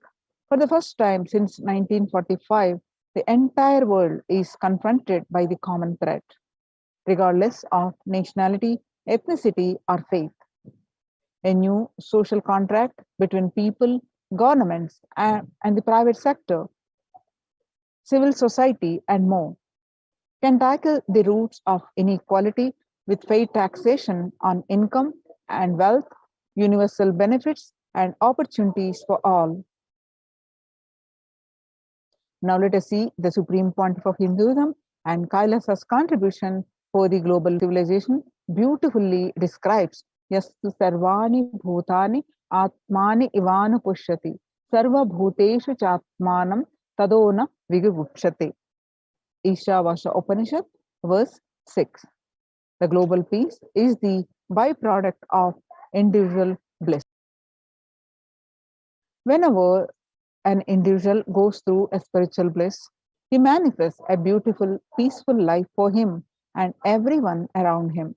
If he is powerful enough, he moves the whole city and manifests peace. He is more powerful, he moves the whole village, whole country. If he is powerful enough, like incarnations, he can move the whole world and manifest peace for them. So, global peace is the byproduct of the individual peace.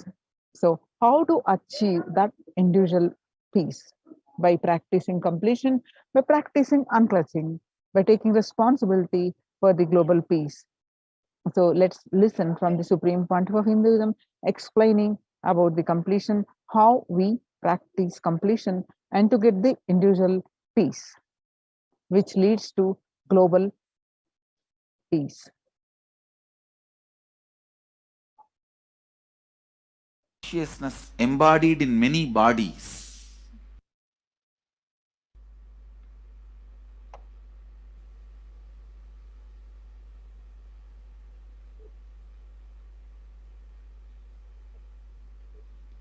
Today I wanted to expand on the science of completion. How the science of completion can directly impact the consciousness you are carrying and the consciousness embodied in many bodies. Please understand, the more deeper you go inside you, means more deeper space you go inside you, more expanded you become, more one with everything, more oneness you experience. Because the more deeper you go, the more you experience the unified field of consciousness. Various words are used.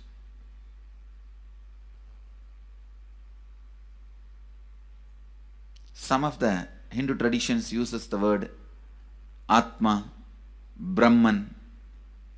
Some of the Hindu traditions use the word Nirvana. Whatever word you may use, Atman, Brahman, Nirvana, unified field of consciousness, whatever. But one thing I want to tell you, the deeper and deeper you go in your inner space, you experience the vast oneness. The more superficial you are, the more incompletions you carry with others, even with yourself. The more superficial you become, even your own right hand and left hand fights with each other. Different parts of you fights with you. Different thoughts of you fights with you. Even you fight with you, the more superficial you go, the more deeper you start traveling. First, you get integrated. The you fighting with you stops. the people around you get integrated. They fighting with you stops. Completion with yourself, then completion with others, then comes completion with other things, not just living beings, even with inanimate beings. The completion starts happening. Even with a nature, completion starts happening. Please understand, the more deeper you travel, the more deeper you go, the more deeper you settle down, the more deeper you start living.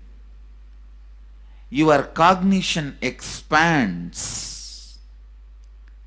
Your cognition includes. Your cognition becomes more and more inclusive. More joy, more bliss, more knowledge, more enlightenment. Please understand.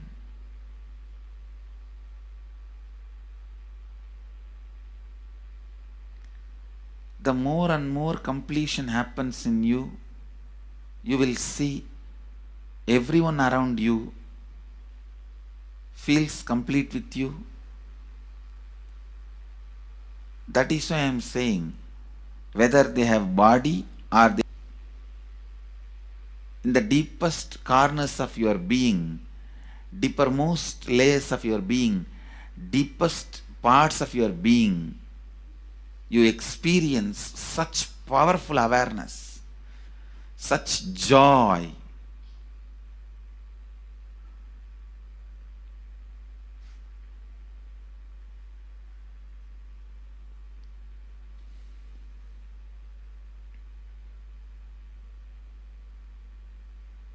Going into the deepermost corners of your being not only is a joy, it's a power.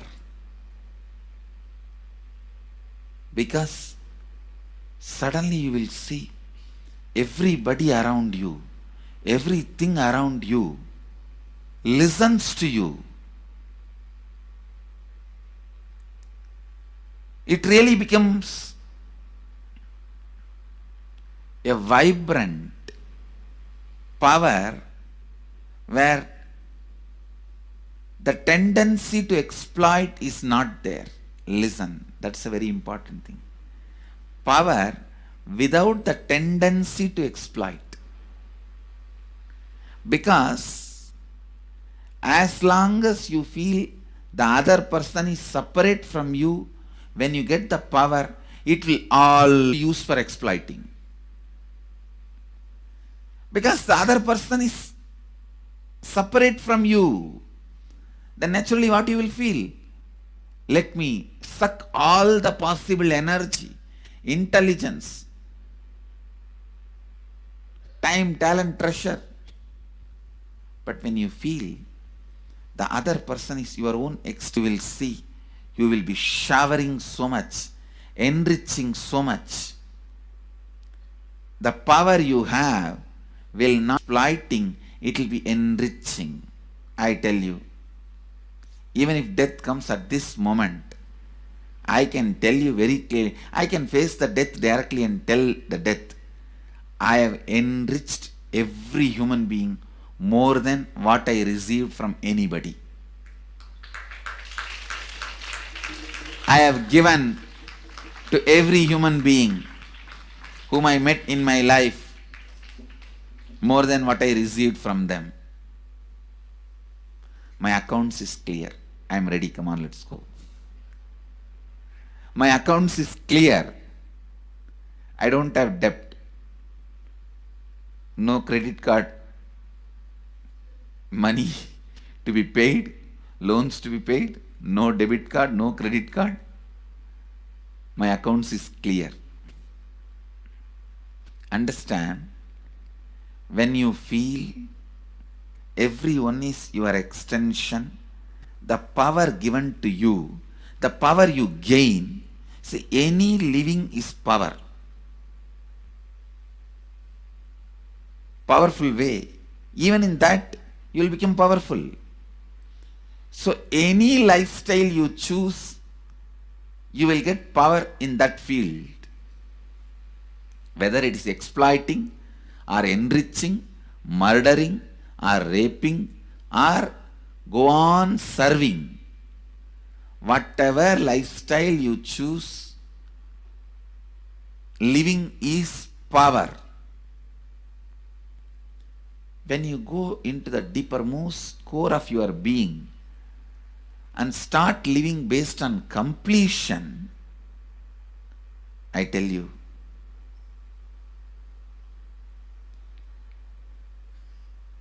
the first power you will experience is everything around you listens to you. That power will simply make you enrich everyone.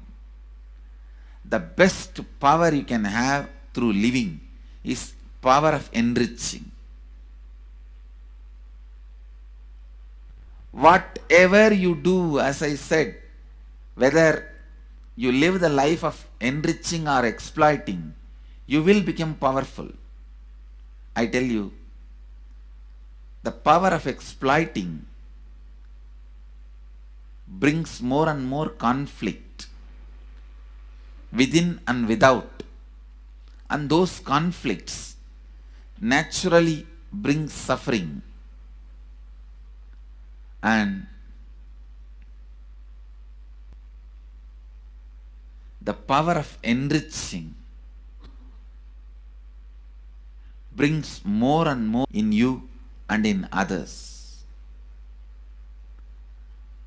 This full month, Nithyananda Sangha all over the world. The other day I was seeing, we have officially presence in more than 50 countries. As devotees, group of devotees, we have presence in 100 countries. All over the world, we are going to celebrate this whole month for Global Peace Month. Impacting global peace. All of us this whole month will live completion and do samskara dahana kriya. Means burning the patterns which separates us from others. Burning the patterns which are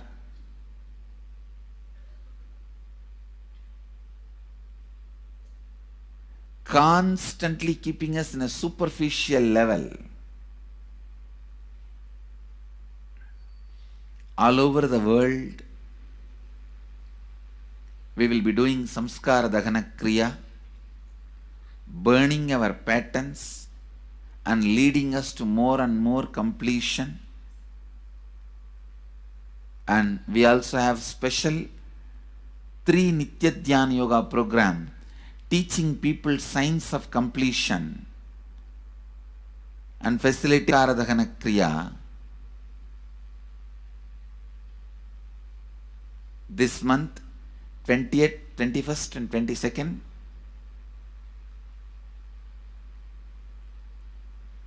this whole month all over the world, all our temples, ashrams, centers, yoga centers, schools, colleges, universities should do samskara dahana kriya, should do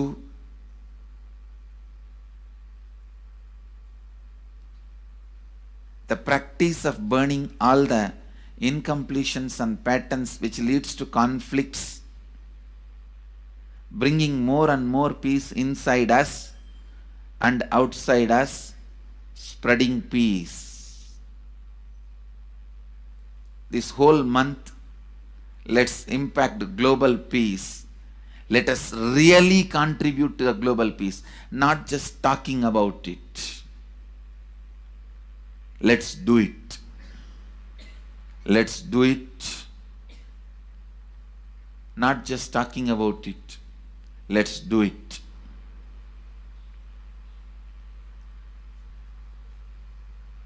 Even if you teach the Samskara Dagana Kriya to 50 people in each area, each place where we have centers, ashrams, temples, two-way centers, yoga centers, even 50 people, each Tanidar teaches, enriches them with this science. The amount of suffering and negative waves, negative vibes reduction can contribute so much to the world. Please understand. One positive person can burn millions people negativity. Experientially, with evidence we proved, one positive person has already burnt at least 20 million people's negativity in last 10 years and brought peace. So each one of you, if you stand up, positive being, authentic, responsible,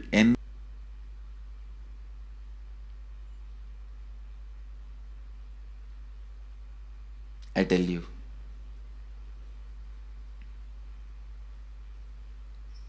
we can do so much to the world. It will be a better place than the time we entered. When we leave, it should be a better place. That's all. When we leave the earth, it should be a better place. So understand, inner peace is your birthright. Go to the depths of your being. Bring more and more completion into you. Completion with others.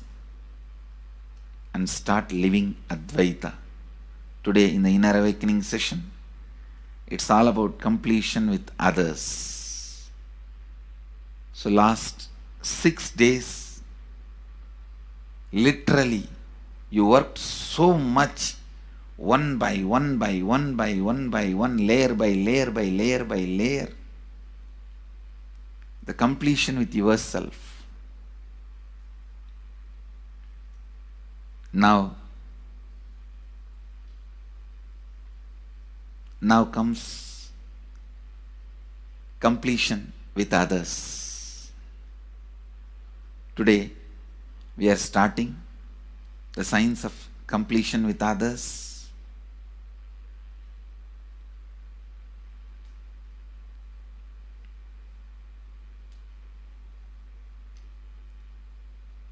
It's one of the most powerful science. Does so much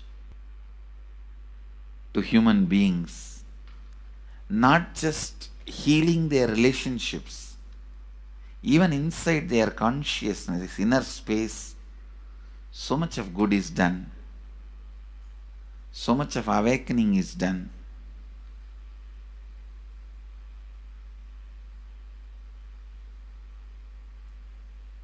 See, when you have completed with others, the kind of strength you feel is the power of Advaita, strength of Advaita. Today the Inner Awakening sessions are all about completion with others. We have long session today working on completing with others. So with this,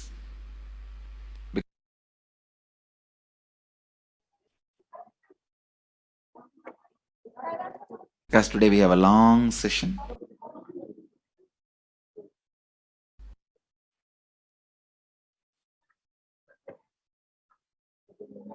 Now, let's listen from the Supreme Pontiff of Hinduism that self-transformation is to achieve global peace.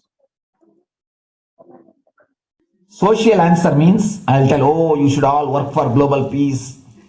You should all work for turning the world. You should work for revolution. You should work for all these, that things. You should vote only the party which says that it will stop the war and all these things. This is the social answer.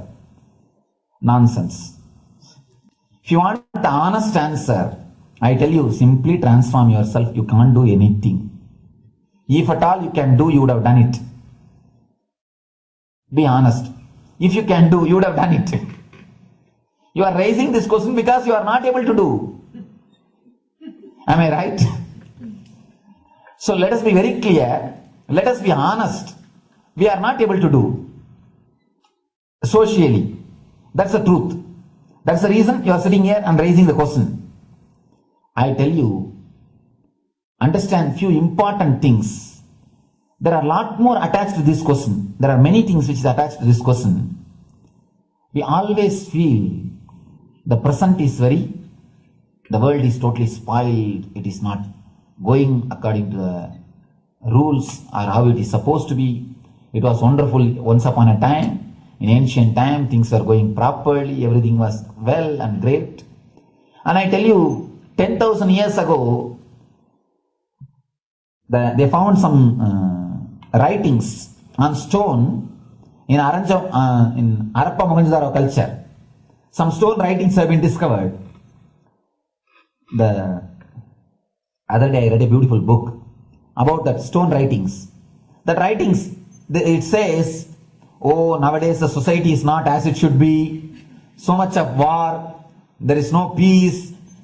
In the early times, there was so much of peace. Society was really great. Things were as it should be. And it almost an editorial. 10,000 years ago, the same thing carved on a stone. Then understand, there was no such time as only good prevailed. It is just a fantasy. Hinduism, they call it Satya Yuga, the age of truth. There was a time only truth prevailed. And every religion, Christianity, they say the Garden of Adam and Eve. There was a time everything was wonderful. Every religion has got the fantasy. The past was great. There was golden past. Always the idea of golden past exists only in the past. The more you go back, again you say the past was great. And I tell you one thing, it is a wonderful way of postponing accepting the reality. Otherwise, I can be sure the world was same as it is today. Whether it is 5,000 years ago or 10,000 years ago. Maybe one thing, there was no CNN channel that time. So the news did not reach you so quickly. That's all. The news did not reach you so quickly. That may be the only difference. But otherwise, I can be sure the good and the bad was equal. Good and the bad was equal. The same amount of wars were there. All the other things were there. If you read the Puranas, the mythological stories of India, you see enough of things. Enough of dirty things. I think sometimes I find a little more.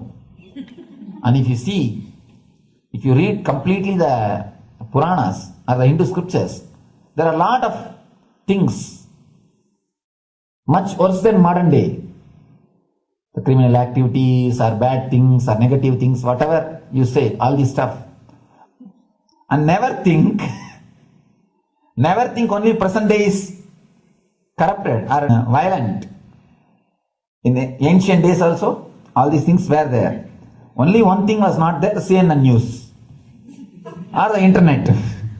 So the news did not reach you. But otherwise I can tell you, enough the good and bad was there. It always will exist.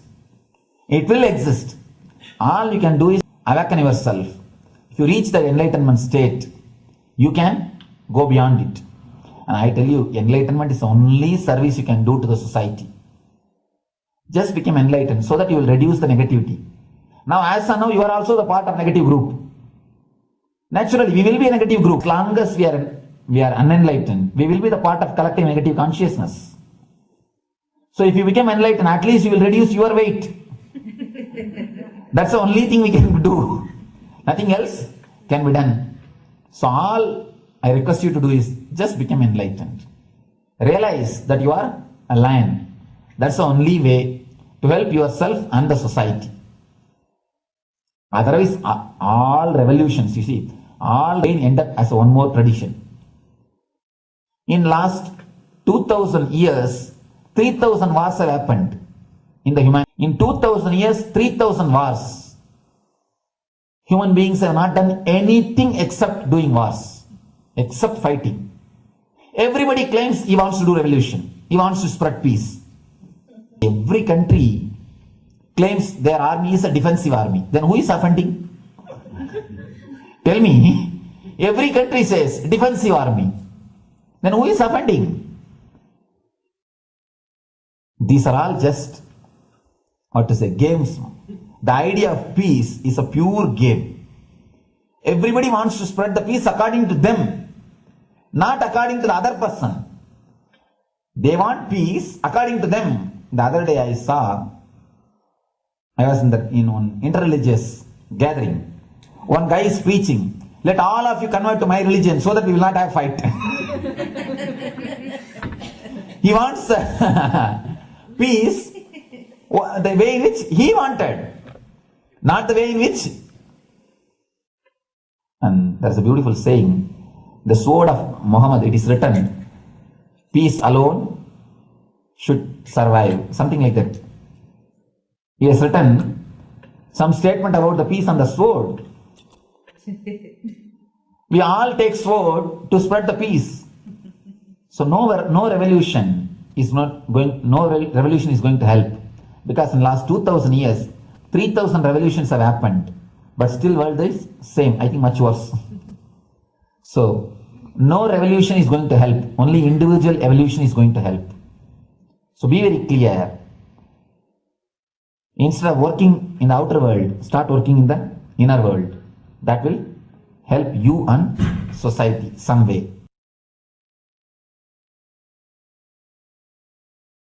Social answer means, I'll tell, oh, you should all work for global peace. Social answer means, Now, let's listen from the Supreme Pontiff of Hinduism that Sri Kailas is all about peace-based powerfulness.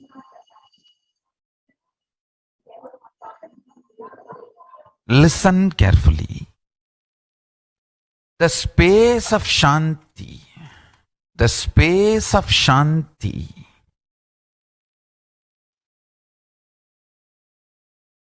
is where Kailasa grows. Listen carefully. It is in the deep powerfulness of peace, or peace-centered powerfulness is the ground, breeding ground for Paramashivatva to manifest. Please understand. Like how pure mirror reflects everything, pure Shanti-based Shakti, peace-based powerfulness reflects Paramashiva.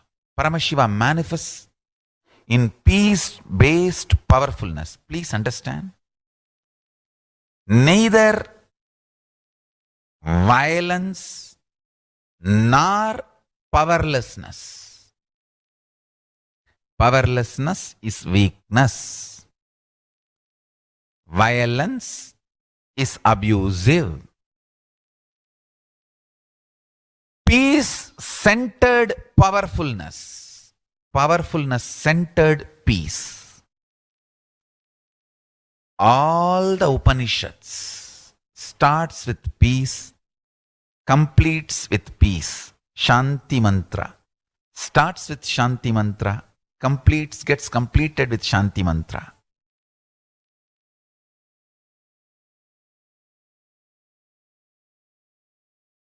Peace-based powerfulness is a fundamental requirement for Paramashivatva to manifest. That is why people who don't want us to manifest Paramashivatva or power manifestation do not want to allow the peace in our life or do not want peace in our campus. Understand?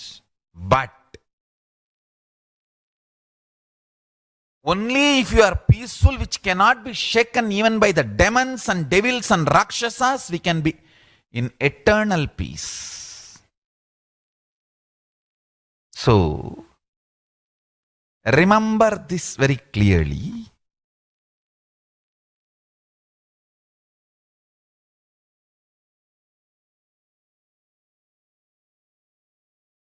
Peace alters the very DNA structure, genetic structure, the core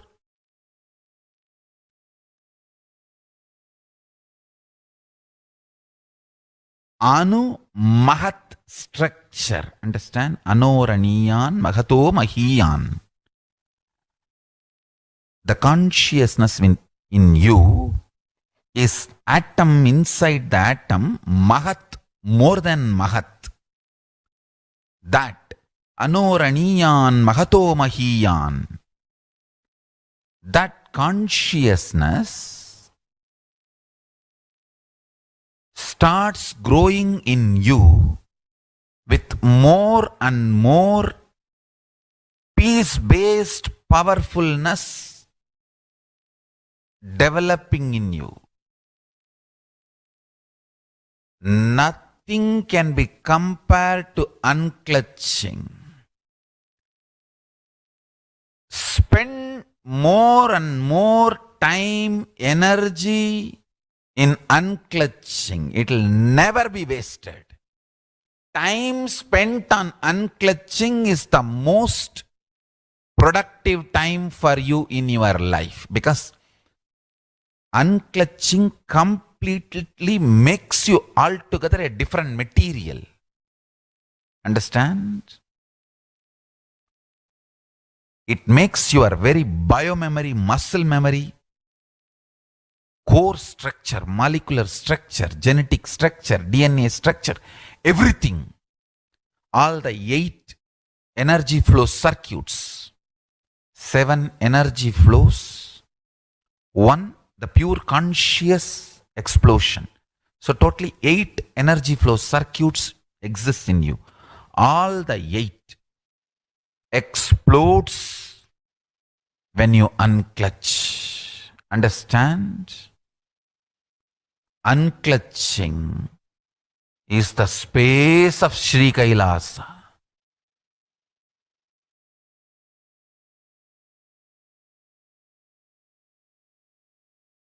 Listen carefully. Now, the Supreme Pontiff of Hinduism says every prayer in Hinduism starts with the peace and ends with peace.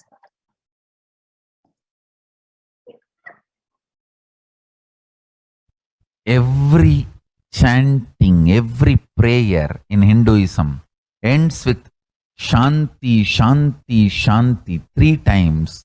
Means peace, peace, peace. Hinduism is the real religion. Loving peace, living peace. Individual level, social level, global level. Understand? Hinduism lost all its 56 nations, 200 states, 10,000 kingdoms, samsthanas, is not a loss to Hinduism, it is a loss to planet Earth, human beings. Wherever Hinduism is practiced, kept alive, the ideal of global peace is kept alive. Just do this one simple statistics. You yourself study. Google and study. Take the top 10 religions and list how many people they converted in last 200 years, how many people they killed. List for each religion. 100% sure. You yourself will realize Hinduism is the living and peace living religion. neither conversion nor terrorism. Neither conversion nor terrorism. Being the supreme pontiff of the most peace-loving, peace-living religion, I give you all my blessings on this International Peace Day. Understand? It is we Hindus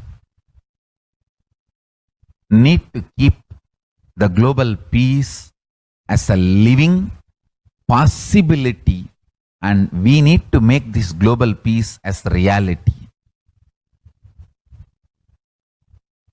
Just talking about global peace will not work. Working for global peace only is the responsibility of the real living Hindu. Anyone who wants to claim themselves as a Hindu or practicing Hindu should work for global peace. Global peace is our responsibility.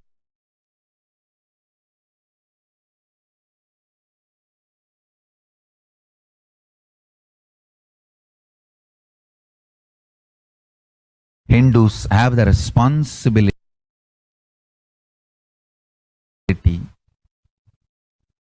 to bring global peace.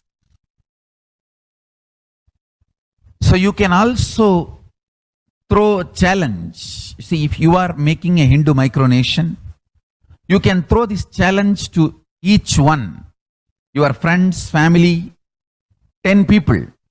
Let them participate in the challenge and then let them send the challenge to others. So I welcome all the living and practicing Hindus to become founding fathers of Kailasa micronation countries. You can also make a challenge, like how they made ice bucket challenge and all that. We can make a challenge. You form Hindu micronation and claim, I am the founding father of the Hindu micronation Kailasa. And then you can invite your family, friends for a challenge. 11 people. You form and you challenge 11 people and they also form and they spread. So let us start spreading. This project is my message on this International Day of Peace. Let us start working for global peace instead of just talking. The work we do will talk for us. The talk we do will not work for us. This is the message. The work we do will talk for us. The talk we do will not work for us. Global peace is responsibility of Hindus. We living, practicing Hindus, not only we should achieve the individual peace through unclutching yoga, meditation, we should also create an ecosystem where the global peace starts manifesting. This Kailasa Hindu micronation is the enlightenment ecosystem. I request every living practicing Hindu to manifest, do it.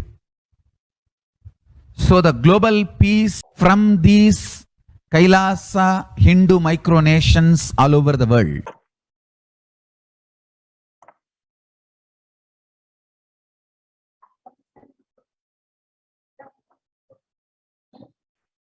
Now, let us understand the Supreme Pontiff of Hinduism contributions for the global peace. The sovereign order of Kailasa, led by the Supreme Pontiff of Hinduism and Nithyananda order of monks, nuns, and Hindu diaspora, are working for global peace and to give a super consciousness breakthrough to humanity.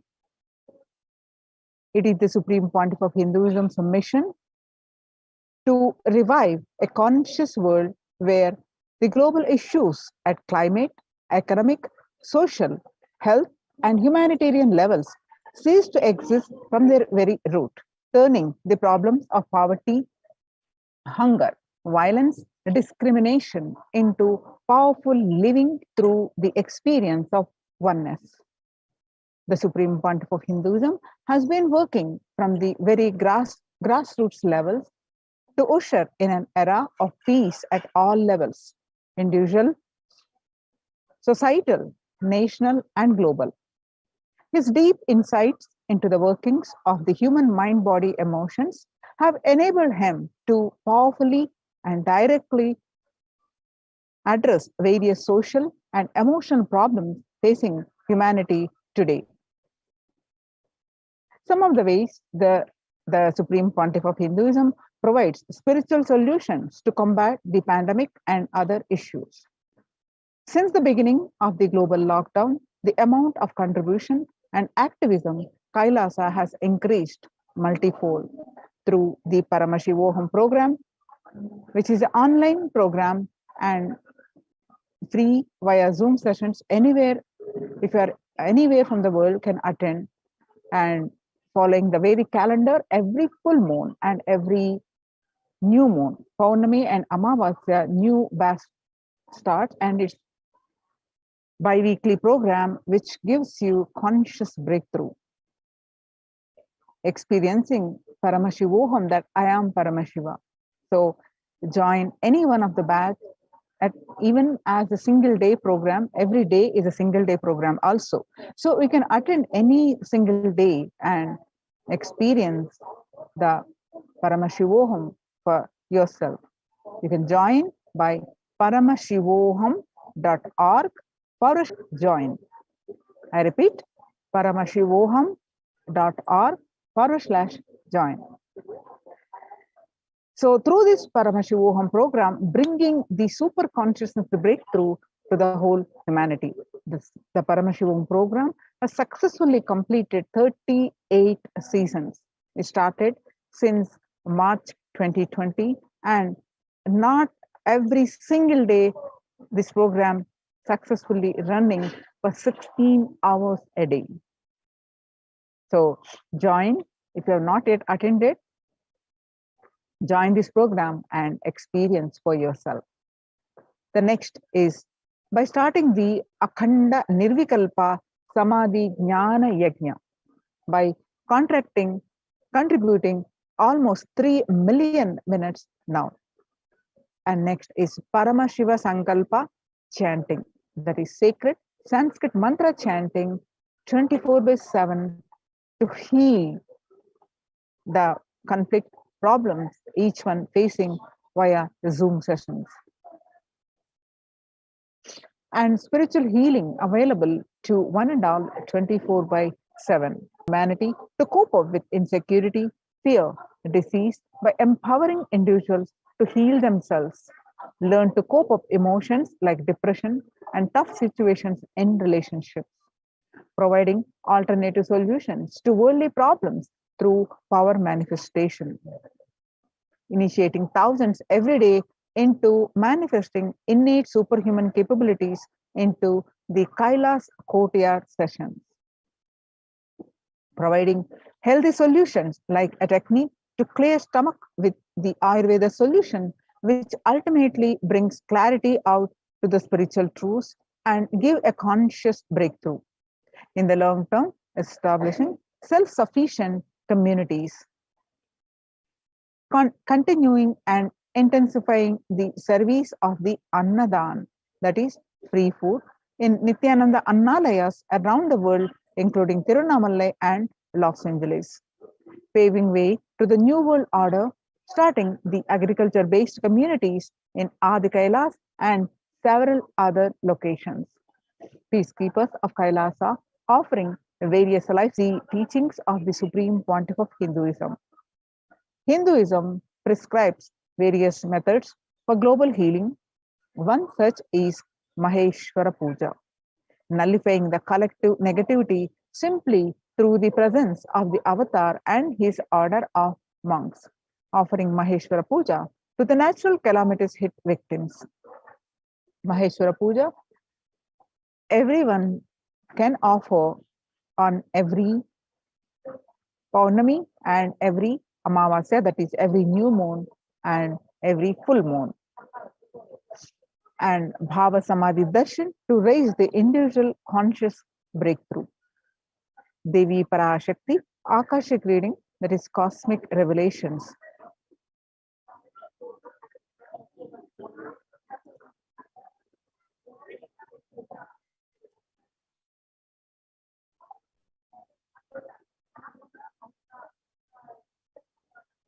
Sorry for the technical glitch.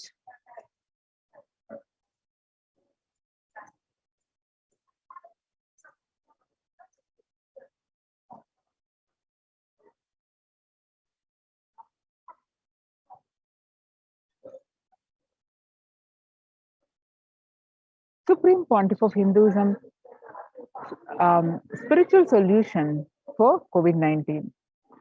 Society was created with delusional ideas of too many human beings, blind spots, and the decision those blind spots. If the visionary of a civilization or country or nation has blind spots, when he develops the vision for it, the whole civilization suffers those blind spots. Now it's the time nature, Prakriti, resets itself. Many of the blind spots based visions, ideas become important components of the society. This pralaya, which is happening, is melting down everything which is delusion based. The world, as we know, is gone. Let us celebrate God. This isolation, which is seemingly endless, with an unknown future, which is compelling humanity to make 100% lifestyle change, is something to be deeply dwell upon. All problems need to be addressed only with spiritual solutions and powerful cognitions. To stop people having mental breakdown, pandemic fatigue, collapsing, depression, destruction, and also give them a super consciousness breakthrough and revive the enlightened civilization, Supreme Pontiff of Hinduism continuously gives spiritual solutions and powerful cognitions. Some of the spiritual solutions and powerful cognitions are unclutching, practicing completion, practicing oneness, practicing ajapa japa of Mahavakya, Om Nithyananda Paramashivoham, consciously building a deep feeling connection, yoga, puja, vegetarian diet, and nirahara samyama. It's time we all take responsibility to save humanity, to protect people from the pandemic fatigue, destruction. Let us try to enrich and enrich for everyone of these great spiritual solutions, especially the Akhanda Nirvikalpa Samadhi Jnana Yajna, which is practicing unclutching meditation, is available and it's free. Many of the solutions are free, available everyone on the planet Earth, and open for all. And take just few minutes to join in Zoom sessions and get the benefit from it.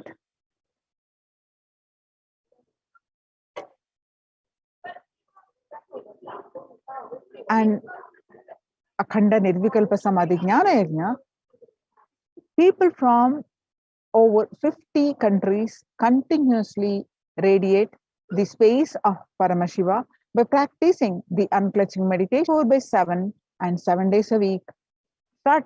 It started from 13th May, Indian Standard Time, and at any given point of time, there are 4 to 8 zones actively unclutching around the world. You can join this movement by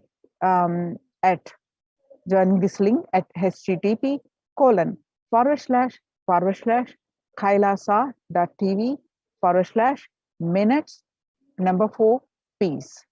I repeat, http://kailasa.tv/minutes for peace. The life solutions based on the ancient Hindu tradition, the meditation and yoga techniques. From the scriptures, the cognitions are rooted in the highest truths, the lifestyle based on living and radiating the higher values of life, and powerful way of living and realizing one's ultimate potential form the foundation of the Supreme Pontiff of Hinduism's teachings, which by their inherent nature provide the foundation for peace on planet Earth. The Supreme Pontiff of Hinduism has launched the Minutes for Peace initiative, which aimed to reduce crime globally, conducting mass meditations around the world in parallel. In 2014, just after 2 years of launching the program, it crossed over 1 billion minutes of meditation.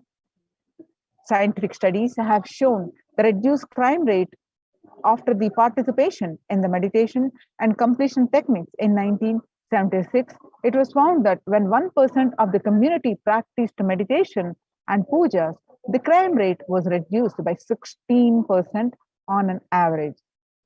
The current tally on the Minutes for Peace website is more than 4.3 billion cumulative minutes of meditation logged, including all the events, programs, festivals, and where people have gathered in large numbers and participated in meditations and rituals. The total count comes out to be a staggering 409 billion minutes for peace so far. You can see some of the glimpses where at an event called Shuddhatvaitam, where 5,000 devotees gathered and participated in a 48-day meditation retreat called Shuddhatvaitam. And Supreme Pontiff of Hinduism has hosted Kumbh Mela in USA at Los Angeles since 2007. Nithyananda Sangha as the only organization to host Kumbh Mela outside India by the Akhila Bharatiya Akhada Parishad. In September 2006, the Supreme Pontiff of Hinduism has organized the first confluence for world peace to honor the memory of those who lost their lives saving others on September 11, 2001 at Irvine, California, United States. The second confluence for the peace was held in Los Angeles in 2007 in collaboration with Vedanta Society, BAPS, ISKCON, Siddha Yoga, and other organizations. The Kumbh Mela festival spread fast to other countries, including Australia, Canada, etc. In 2009, Supreme Pontiff of Hinduism has organized a month-long peace walk covering 1,000 kilometers and 1,000 villages to bring together in harmony from all walks of life, to promote feeling connection and oneness among people. During the walk, health camps were conducted in villages along its path. Supreme Pontiff of Hinduism has conducted large-scale collective meditations and on September 21st, International Peace Day, to raise the collective consciousness. One of the greatest contributions that the Supreme Pontiff of Hinduism contributing is initiating thousands into sannyas. Sannyas is our social responsibility. Let us save Hinduism and humanity. The Supreme Pontiff of Hinduism has revitalized the monastic tradition of sannyas by initiating thousands of people into Nithyananda monastic. All renouncing monks contribute the best things to human civilization, living their life with the cognition that life is for others. These monks and nuns act as the beginners of peace and empowerment for the human society distraught with violence, depression, and other forms of life negativity. Supreme Pontiff of Hinduism has also revived the ancient practice of embarking on pilgrimages, that is, spiritual journeys, taking spiritual aspirants to high energy sacred spots such as the Himalayas, Kailas, Varanasi, Angkor Wat, and various powerful temples of India. Even though prevalent in India, this practice is rapidly losing its original context, turning into a recreational family vacation. Reviving the original spiritual context, the Supreme Pontiff of Hinduism has made it possible for modern day human beings to benefit from the spiritual energy present at these centers and accelerate their journey of spiritual evolution, hence ensuring individuals and collective peace as a natural consequence.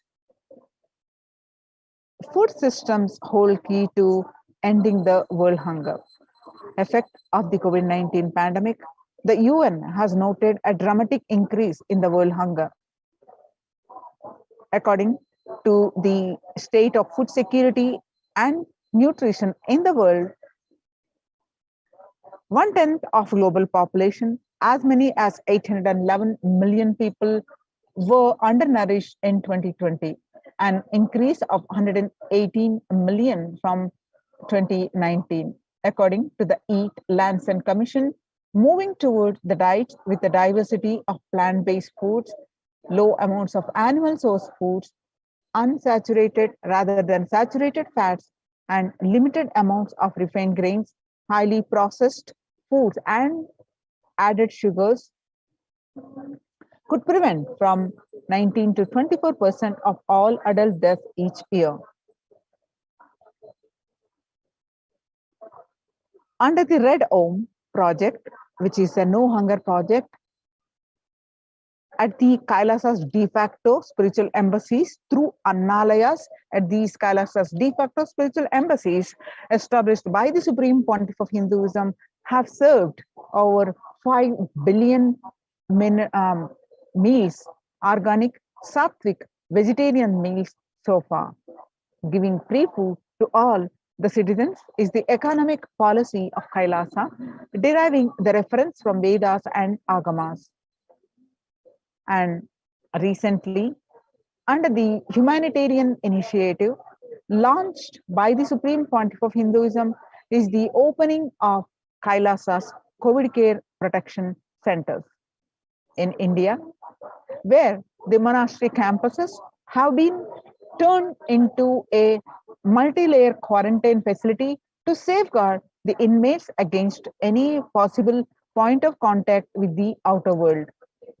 The Supreme has opened this service free to all people, regardless of any differences in age, gender, caste, creed, ethnicity, color, or socio-economic status. Food, shelter, internet, and all basic facilities, including medical care, are provided at these COVID care centers free of cost and for an indefinite time. The outcome has been a splendid zero infection rate so far among the participants, a feat not achieved anywhere else in the world, let alone in India.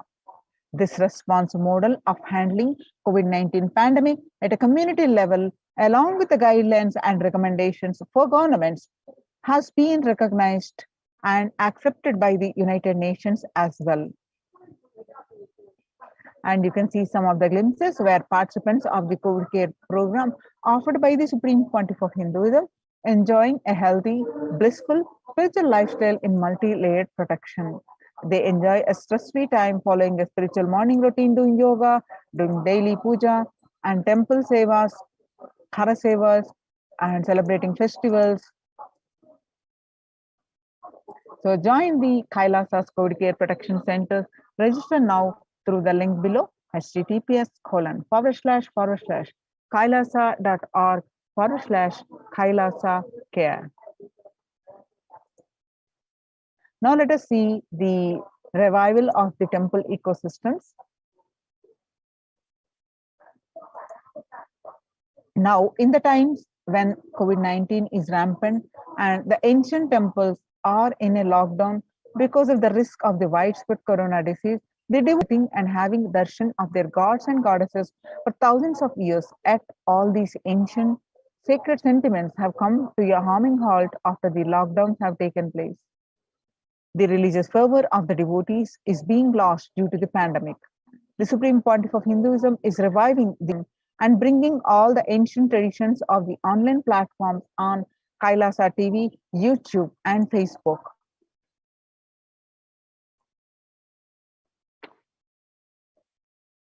Now, on various occasions, Devi Parashakti has revealed about the significance and importance to join the Adi Kailas, especially if you are in India, how important it is to go to Adi Kailasa during this pandemic.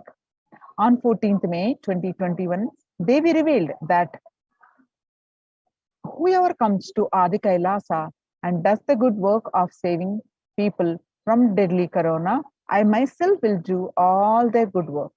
This is the commitment Paramashakti is giving you all. Parameshwari, I will do what I say.